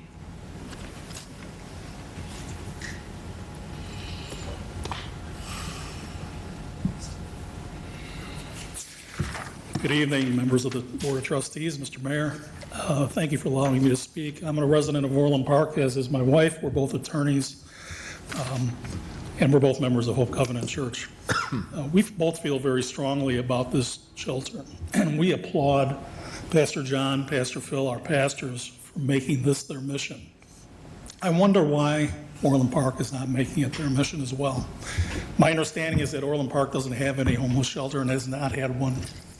I would like Orland Park, as a resident of Orland Park, to not only be known for our wealth, not only be known for our beautiful, expensive subdivisions, not only be known for our wonderful shopping that's available to members of the Southwest suburban community and that they enjoy, but also to be known for helping the least of these. I find it interesting that tonight we led off with what? The Pledge of Allegiance. Pledge of Allegiance says, one nation under God. So the question is, what did God say about this issue? We know what he said. Jesus said, what you do to the least of these, what you do to my brothers and sisters, you do to me. So when we say under God, maybe we should be paying attention to what God would want. That's all I have to say. Thank you for your comments.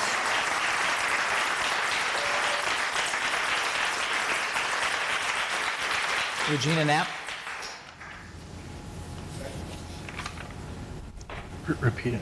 I'm sure.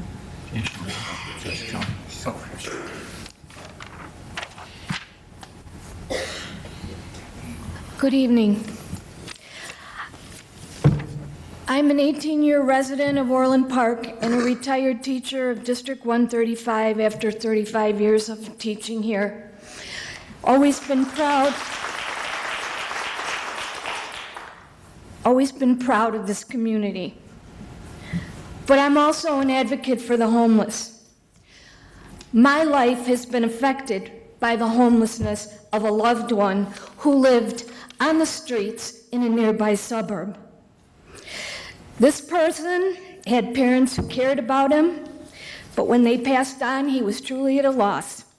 He chose not to reach out for help except in isolated incidents, and quite honestly, he did not make it easy to love or care for him. I thought of him every day, and in the winter months, I wondered how he was possibly surviving the cold, only to find out that PADS was the reason. PADS is similar to the Beds Plus program. That was his respite and only connection with the kindness of others. It was very humbling to know that he could accept from PADS what he didn't know how to ask for from his own family. Was he an easy guy? No. But he came into this world as a loved son, not my son. And I believe the compassion of others kept him going for a while. I am deeply saddened that our village has turned its back on this effort. My story is not really unique. 1 minute. My brother died after 10 years on the street with only a backpack and some loose change. I am just saying, from a humanitarian aspect, I'd like to see the village working together to make this effort work. There are homeless people out here.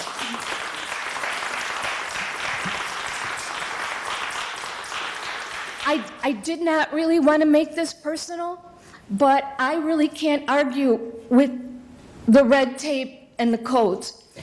So I did make it personal. And I thank you for listening. Thank you for your comments.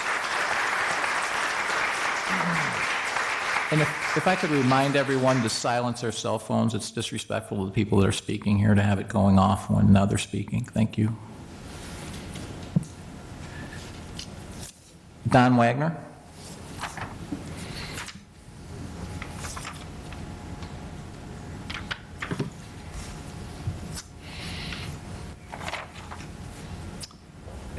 Honorable Mayor, Board of Trustees, all of you who are here, I've come to speak on behalf of this. I'm an ordained Presbyterian minister. I've served 3 congregations, one in Newark, New Jersey, where these issues were right out front, Ridgewood, New Jersey, a very wealthy community, and Evanston, Illinois. In Evanston, we developed a homeless shelter program and a feeding program. And there are models in Evanston and nearby communities where churches bind together, so you're not all alone as one church, but you have a coalition, pooling volunteers, food, and everything. I totally understand the checklist. It's not just red tape. I know, I've been through that. I have set up a youth center in Ridgewood, New Jersey, which was tougher, I think, than you are on these types of issues. I understand that. But I would hope that there could be a spirit of facilitation and encouragement in this community.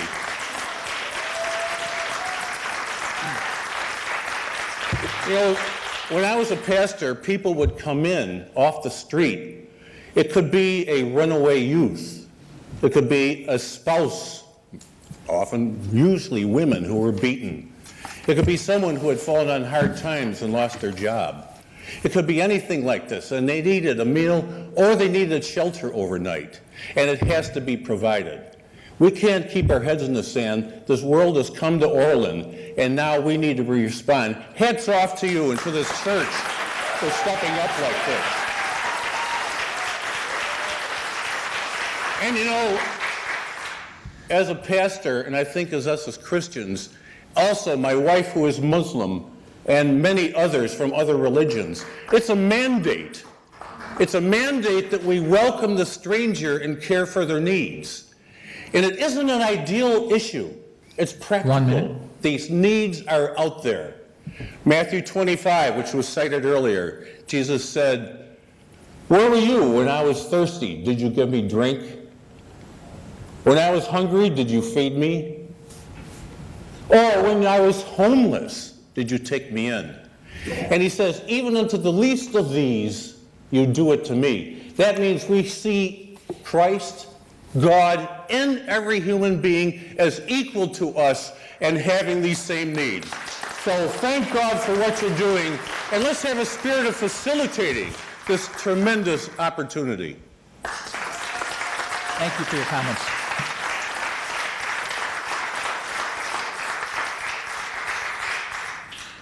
Diana Howard.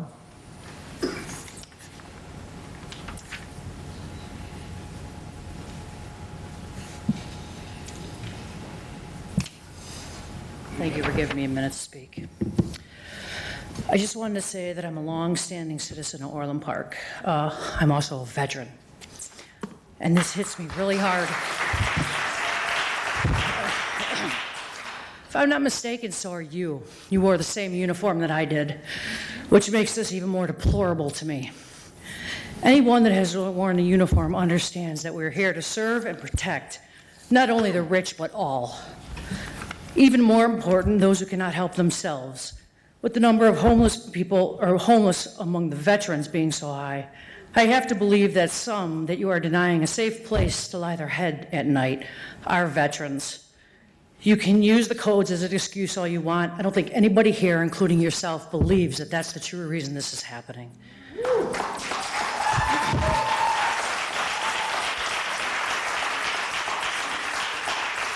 Shame on you and anybody that supports this. Thank you.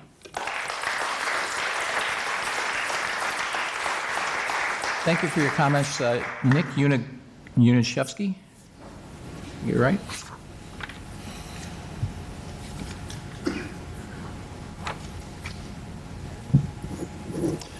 So I just want to echo the sentiments of a lot of my fellow residents here tonight in Orland. I find that the fact that I'm before the board tonight after coming to many of these meetings for years, it's really an unfortunate situation for all of us. I don't feel that they're really acting in the best interest of the community. We have one of the largest density populations of any village in Illinois, and we have a duty to serve everyone, not just the people who vote for you, not just the people in the village limits, but we are a community in the southwest suburbs.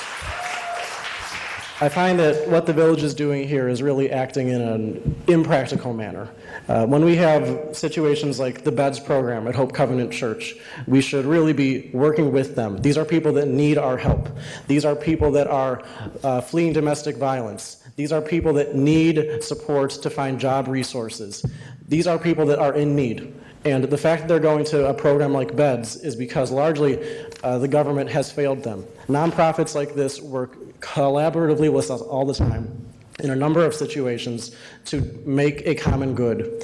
And at every level, it seems like the village is working against this in every possible way, even with the PowerPoint presentation we put on tonight. The fact that there are so many slides produced on a number of code violations in refusing to work with them to improve the situation is really deplorable for me as well. And I cannot understand why anybody on this board would work so hard to make sure this program ceases.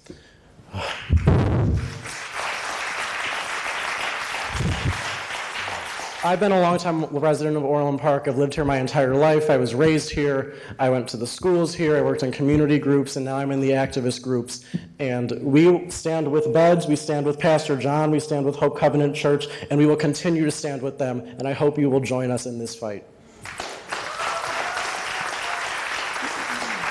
Thank you for your comments. Hard to read this, Nicole Fumo.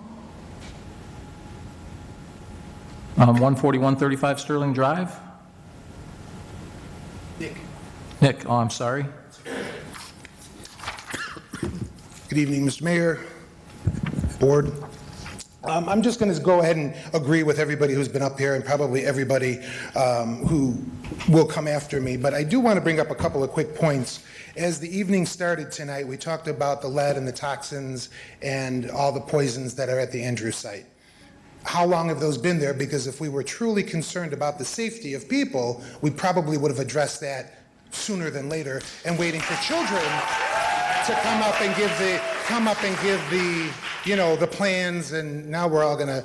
The second point from tonight was spreading kindness one step at a time. And we stood up here and we applauded those children who really do want to make a change, right? We have autistic children that come to our sites. We have the elderly. We have beaten women. We have veterans. So spreading kindness one step at a time, this would be a really good way to do that. Yes, we could help the disabled that come, as it would probably be nice for them to have a nice park to go to, but I think they'd like to have a nice place to sleep at night, somewhere safe, somewhere warm.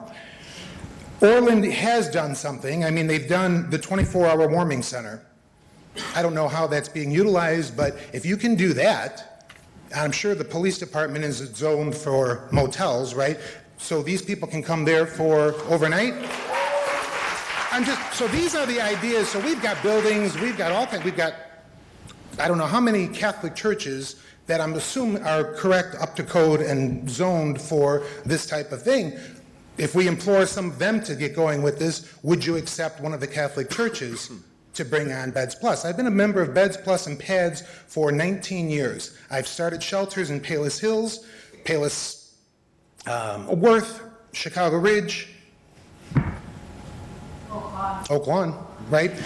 And we've always had issues with opening up sites and things, and we talked about fires tonight and the safety, but we compared it to the Chicago fire. We compared it to E2 nightclub that had pyrotechnics going on.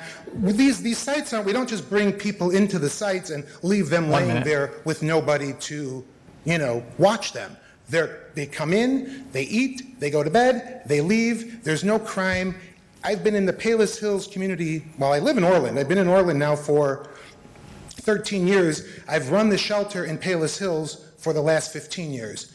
We have never had a fire. We've never had any issues. We've had the police bringing them in from Evergreen Park, from Blue Island, from Markham. They bring them in, we serve them, they go away, they go back to where they need to go to during the day, they come back for their meals and a warm, safe place to stay. So all we're asking is for an opportunity. And if it's working with different churches, working with the police, working with any part of our town, right? Instead of wasting our taxpayers' money on fighting this, why can't we waste some of that taxpayers' money on helping these people instead of just spending the money on fighting it. I think if we can just get together, sit around a table, I think we could probably come to some sort of an agreement. Thank you. Thank you very much. John Fogel?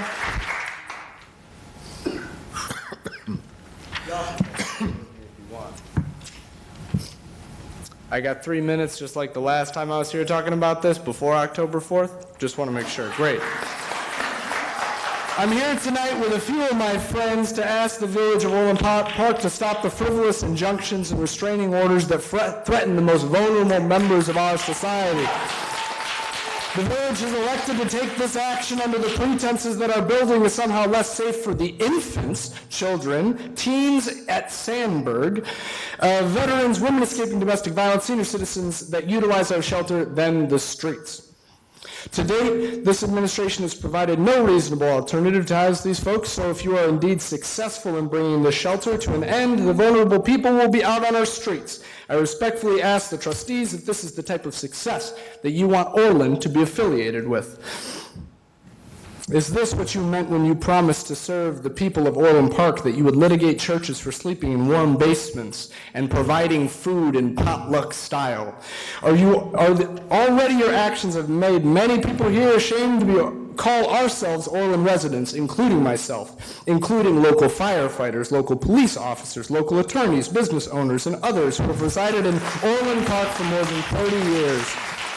Local clergy from every church in Orland Park that has reached out to us has offered their full and complete support, and some of them stand behind me today. As this continues, I fear that the reputation of our great village will continue to be degraded because of your actions to be anti-homeless, anti-poor, and anti-church. But it does not have to be this way. Cease litigation. For the love of God, stop trying to reclassify my church as a hotel. It's ridiculous. Instead, come alongside the church to care for the people of our city who are down on their luck and hurting. Had your posture been collaborative from the beginning, I imagine you would have already seen the great benefit. But as it has been offensive and adversarial, the excessive litigation that has cost the taxpayers thousands and thousands, I would imagine at this point, probably could have updated our shelter entirely. However, if this is not really about public safety, if this is not really about public safety, if this is really about the protection of not really about the protection of individuals in our shelter, but instead a veiled attack with the goal of forcing the most vulnerable in Orland Park back onto the streets, where you can choose to ignore them for the next 30 years like you've ignored them for the last 30 years, then we, the citizens of Orland Park, will not be silent. Thank you for your comments. Tina Rounds.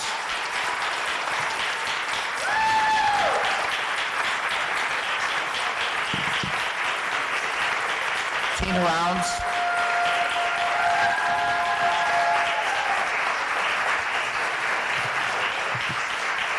Good evening, Mayor Picow and Village Board members. Thank you for allowing me to speak. My name is Tina Rounds, and I've been the Executive Director for Beds Plus for 8 years, and before that, I was a volunteer for 5. As a community member in Western Springs, we had a church just down the street that offered shelter, and I got involved. The program that we are working with started as building ecumenical discipleship through shelter. We have 31 years of successfully and safely operating shelters in a wide variety of communities. Our intent is to connect faith communities with public and private resources with the mutual mission of helping the most vulnerable. I just want to note that 50% of poverty, over 50% of poverty is in the suburbs, 50% according to the Brookings Institute. I'd like to encourage you to please drop the litigation. Please drop it. It's a waste of resources, both on our end and on your end.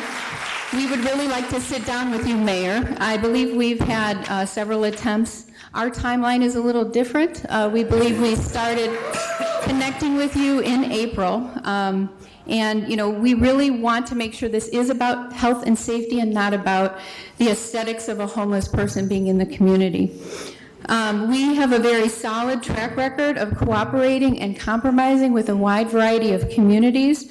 No other municipality has required us to change classification. No other municipality. I do want to just illuminate a few things about our operation. We do have trained professionals and volunteers that are on site and on call all evening for the shelter. We have a policy and procedure manual, which is the culmination of 31 years of experience of operating shelters. Our goal is to stabilize people with housing and supportive services.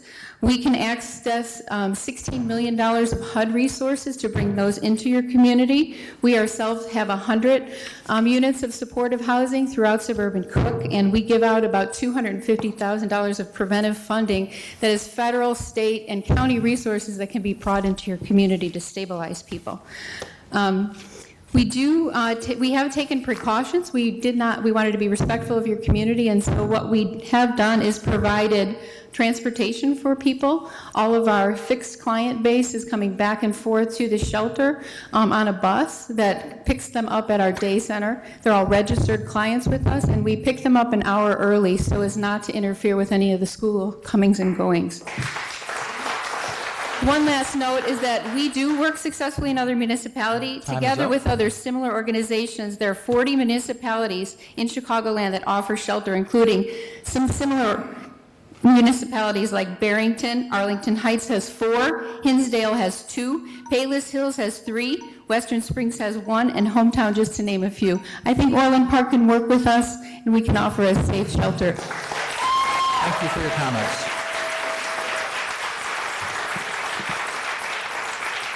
With that, we'll move to board comments. Trustee Dodge. This will be a long comment. Let me first start with thanking the chief for some of the great work the police department does in the awards ceremony the other day, so certainly appreciate that. I'll have some specific questions for staff about the research and the timelines you presented. I'll do that later, and I'll do that in an email. And I guess what I would say to the folks here, because this is board comments, not necessarily a question and answer dialogue, is after we talked about this as a board the previous Monday, I spent some time at the shelter with the pastor and with Tina, and learned a lot. Learned a lot that was not obvious to me when I was part of a unanimous decision to say, let's start the litigation trail. I'm sorry, but I would have thought differently had I known. Excuse me. I shared with the pastor.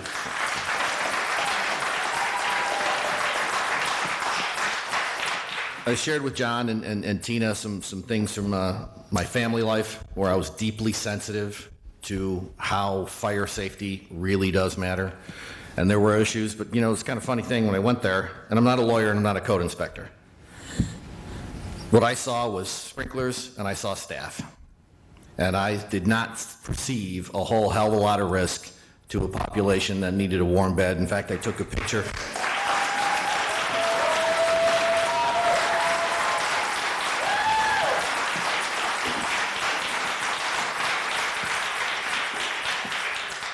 I took a picture of my thermometer that night, and I think it was 9 degrees. And kind of a cold night. And it brought me back to growing up in the city of Chicago when you saw some folks who looked like they had some real challenges in their life, where 9 layers of clothes they got from who knows where, and they were kind of hanging out in the White Castle at Arch and Kedzie for a little bit of warmth and a cup of coffee. So it just, those things don't leave you. And, we've got some work to do. I now personally don't necessarily agree with what I think was our legal theory going in the court, which this is a change in use. So I'm going to have some very pointed questions for staff and the attorney when the time is right. As I mentioned, this is board comments. And so I share, somebody said these people have been failed by government. Well, as a lifelong conservative, I don't think I've been very shy about telling anybody that. Yeah, I agree, we got some bigger fish to fry with how government actually treats people well and does the right things. And in terms of this, I'd like to see us try and find a compromise.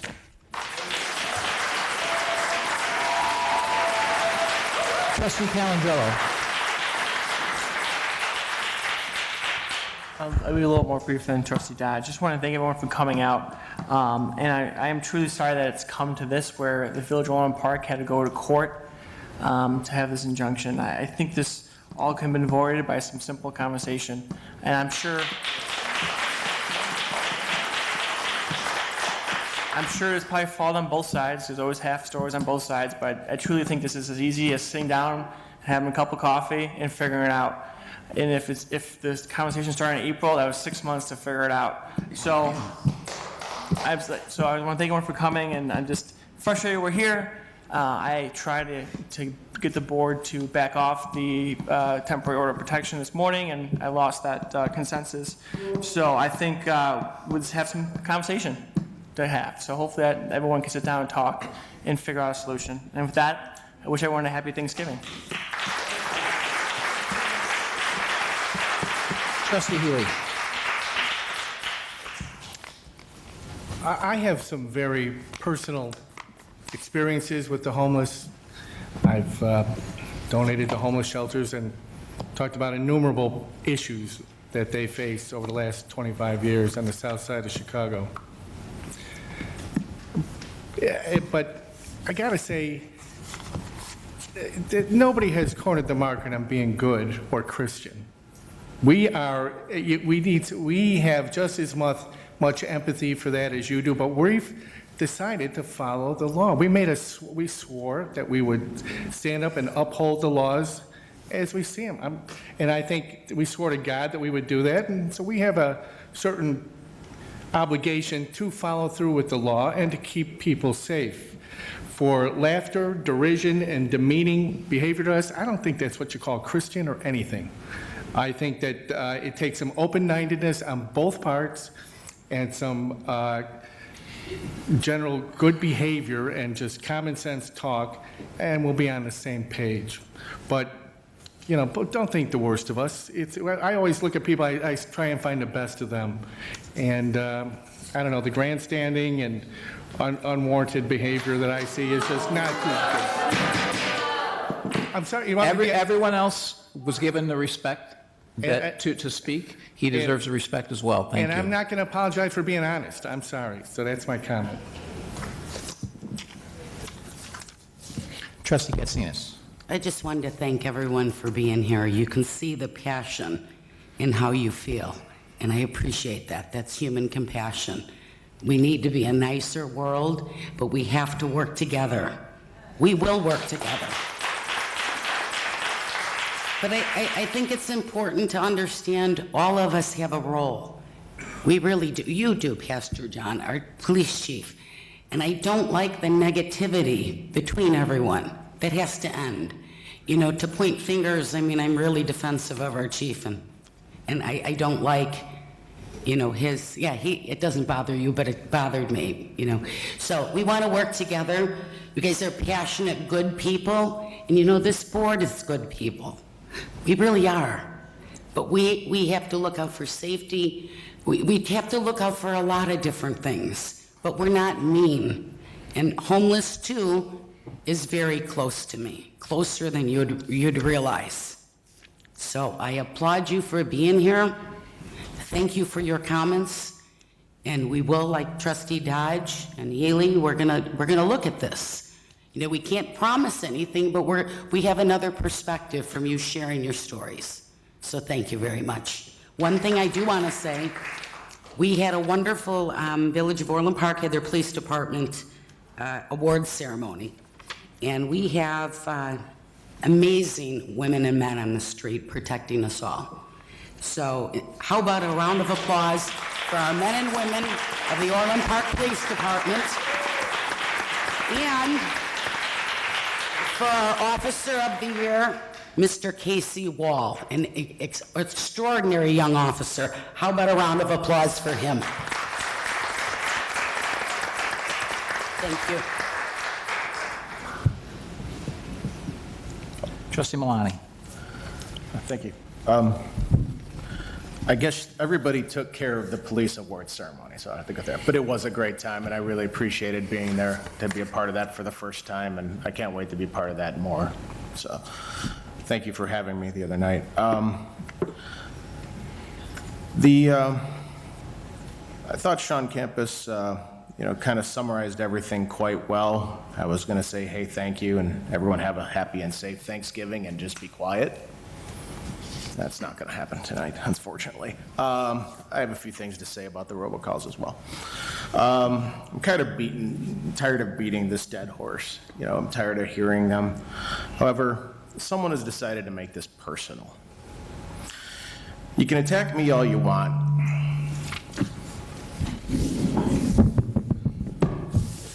You can attack me all you want, but when you want to bring my wife and my children by name into a deceitful phone call, that's when I have a problem. My wife Heather's a loving and caring person who would give the people she cares about the shirt off her back. My children, Kevin and Tyler, they mean the world to us. They're good kids that not only look out for each other, they define what is our family. And keep in mind, whoever's making these robocalls, whether it's a him or a her, that I'm the one that decided to run for office and become an elected official, not my wife and children. Keep them out of your vicious attacks and focus on who you're really upset with, which really just seems to be everyone at this point. Better yet, just stop wasting your time and the public's time altogether. It takes a real coward to stand behind a computer-generated voice and a keyboard, dishing out accusations. It would take a real man or a woman to show up here the first and third Monday and show your face and voice your opinions. But my guess, though, is we don't ever have to worry about that. And I thank you all for coming tonight and voicing your opinions, and hopefully a way that we can all work together here moving forward. So thank you all for coming. Thank you, Trustee Malani. I have a fair amount of comments. First off, to the gentleman about the Andrews site, it is clean to a commercial standard, not to a residential, so it is not a brownfield. So I just want to make that clear for the record. Regarding the Hope Covenant Church and Beds Plus, at first I want to thank all of you for coming out and speaking tonight. I know there are strong feelings about this issue, and I get strong feelings from both sides about the issue. Forums like this give everyone an opportunity to be heard, and sometimes the most vocal speak for many, but there are times when those that are less vocal have points of view that also need to be considered. You had the opportunity to be heard tonight, and we welcome everyone's input. It is important that all of our citizens are heard, which is why Illinois state law requires public hearings for usage changes such as this. If you're wondering why this is the first opportunity you've had to speak up on the issue, it's because the proper processes were not followed. If they had been, you would have had the opportunity to be heard 3 times, at the Planning Commission, at committee, and at the board. Unfortunately, these opportunities were denied to you and to all of our citizens on this issue because Beds Plus and Hope Covenant Church decided not to follow the proper processes. There's no question that one of government's most important responsibilities is protecting the most vulnerable among us. We take this responsibility very seriously. As you have heard, there are over 30 different health and safety related violations at this location, some big, some very small.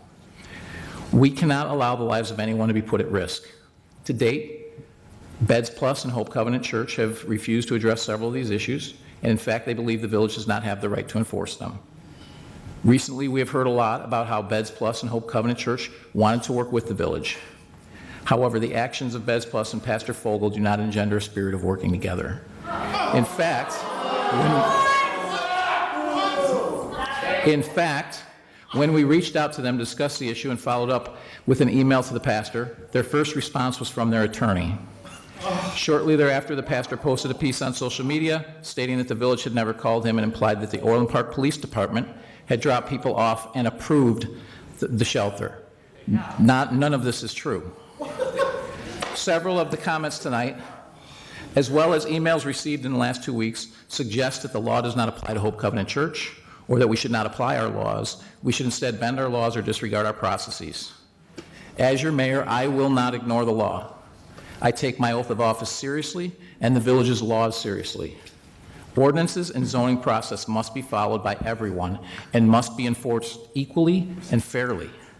I have not heard anyone suggest that we change our laws, ordinance, or processes, which tells me that no one thinks the laws, ordinance, or processes are inappropriate or need changing. Usually before buying or renting a property, the buyer and / lessees Check the village's building department prior to entering into an agreement to see if, 1, the use is permitted, 2, what process would be required to change the use, and 3, what changes to the property would be needed to change the use. Instead, Hope Covenant and Beds Plus decided that they would just start using the property however they wanted. In fact, after the village sought relief from the courts, the Beds executive director, in her first and only communication with me, asked to meet with me so we can, and I quote, come to a reasonable compromise regarding the safety and health code. I was clear in my response that there is no compromising on health and safety issues, but I would be happy to meet. I have not heard back from her. I reiterate that there will never be any compromise on health and safety issues. Everyone in our village, including our most vulnerable citizens, deserve nothing less. Personally, I believe to solve the problem, you need to focus on the root causes. I am proud of the fact that the village is proactive in our efforts to help people avoid homelessness in our community. For example, the village's Veterans Commission proactively collaborates with the Illinois Department of Veterans Affairs, which has a satellite office located right downstairs here in the Village Hall, the Orland Park Veterans Center, the Illinois Joining Forces, and HUD to assist individuals on the verge of homelessness to help them avoid it. Our Development Services Department staff works in partnership with the Illinois Affordable Housing Agencies and coordinated subsidized housing vouchers if they are notified of a family being evicted from any of our multifamily housing complexes. The Orland Park Police Department currently has a 29-member crisis intervention team of sworn officers that address the substantial increase of mental health-related calls in Orland Park and the depletion of state funding and the closing of the Tinley Park Mental Health Facility. In 2016, we teamed with Trinity Services to provide treatment for those affected by mental illness and addiction, serving both residents and non-residents. The Orland Park debuted this crisis intervention team in 2015, making us one of the first law enforcement agencies in the Chicago South suburbs to train officers as certified crisis intervention officers. The Orland Park Police CIT program has been nationally recognized for its efforts to respond to mental health-related incidents. We just applied for and received a $750,000 grant to address these issues. These proactive efforts have no doubt kept a number of our residents from experiencing homelessness. Of course, even with the best efforts, we cannot completely prevent homelessness. When it does happen, our police department always ensures that those in need have a place to sleep that is safe and warm and that they have food. Our police station is the village's primary warming center. We have many resources at our disposal, and we apply the right resources for each individual case. What about those who are not suffering from these issues? Well, I think we all agree these individuals need jobs and a means to get to the job. Having an income and roots in the community are a requirement for a successful transition into permanent housing. To help solve this problem, the village is setting up a job fair at the Civic Center on December 9th. Simon Properties, the owners of Orland Square Mall, are reaching out to their tenants to encourage them to participate, as is the Orland Park Chamber of Commerce. We've also coordinated with Pace Bus to ensure that those people that are hired have transportation to and from their new places of employment for the first month until they have a regular paycheck and can provide for themselves. I hope Beds Plus will ensure that the people they are now serving will attend the event in an effort to address one of the major causes of homelessness and help them achieve independence. The Village of Orland Park, the trustees and I, take the health and safety of all of our residents and visitors very seriously. It is why we won't compromise on health and safety in our building codes. It is also why we work so hard to be proactive and intervene on issues that are known to cause homelessness in an effort to keep people from becoming homeless to begin with. Our responsibility to protect and serve the community is one that we take very seriously and always will. Another issue, which Trustee Malani talked about, that reared its ugly head recently is the 5 new robocalls in the last 12 days, several of which included attacks on me and others regarding the Hope Covenant shelter. I have rarely commented on the robocalls that the village has been subjected to for the last 2.5 years. However, they have taken a vile twist by attacking a trustee's children and again attacking elected official spouses. During this time, robocalls have attacked every current board member and previous board member, I think, except for maybe one. Also during this time, I have been accused by the former board members, as well as our former mayor, of having knowledge of or taking part in these robocalls. Where's their outrage now? One of the several robocalls in the last weeks attacked Trustee Milani's wife and children. The pack of weasels that perpetrate these calls are foul, disgusting, and among the lowest forms of human life. They also attacked my wife. These cowards who hide in the dark have no idea who my wife is and aren't good enough to be gum on her shoe. Let me tell you who my wife is. She's the first person in her family to earn a high school diploma. She has a master's degree and is the only person in her family to graduate from college. As a teenager, she worked cleaning chicken coops and in the tobacco fields so that she could buy clothes for herself when she went to school. She's an amazing mother of 3 productive, successful children and a grandmother of 1. She's a devoted teacher, shows up early, and stays late to help her students. She works almost every night to perfect her lessons so her students succeed. She is an amazingly supportive wife that has supported me even though she didn't want me to run for this office because of this type of garbage. Orland Park should be proud and take a lesson from her because she is now as resolved as me to continue serving as your mayor because you can't let evil win. These 5 robocalls were part of several coordinated political attacks over the last 2 weeks. They are clearly the work of well-funded, entrenched political class. They have no unique point of view. Their objective is clear: intimidate everyday citizens just like you to keep you out of politics and allow the political class to retain control and line their pockets. Follow my amazing wife's lead. Stand up, get involved, and don't let evil win. Now, what I'd really like to do from the beginning was kind of focus on the positives that's happening here in Orland Park.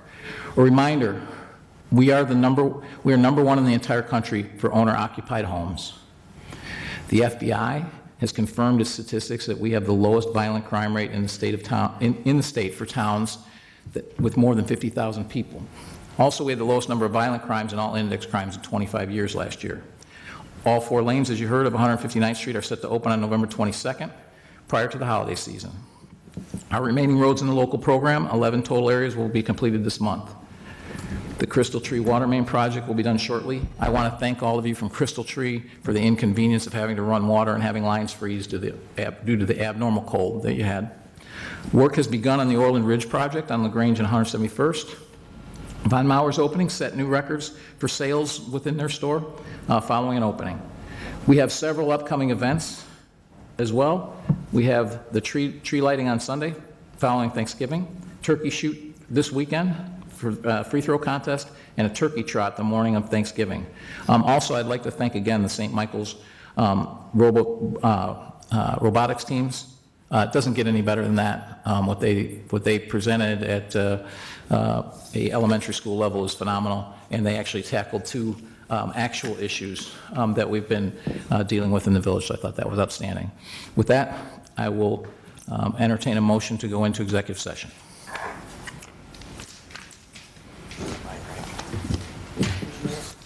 Trustee Calandrella. I move to move into executive session for A, approval of minutes, B, setting a price for sale or lease of village property, C, pending litigation against, affecting, or on behalf of the village, or when found by the board that such action is probable, or intimate. Second. Call the roll. Call the roll. Trustee. Call the roll, please. Trustee Calandrella. Aye. Trustee Katsinas. Aye. Trustee Dodge. Aye. Trustee Healy. Aye. Trustee Milani. Aye. Mayor Pico. Aye.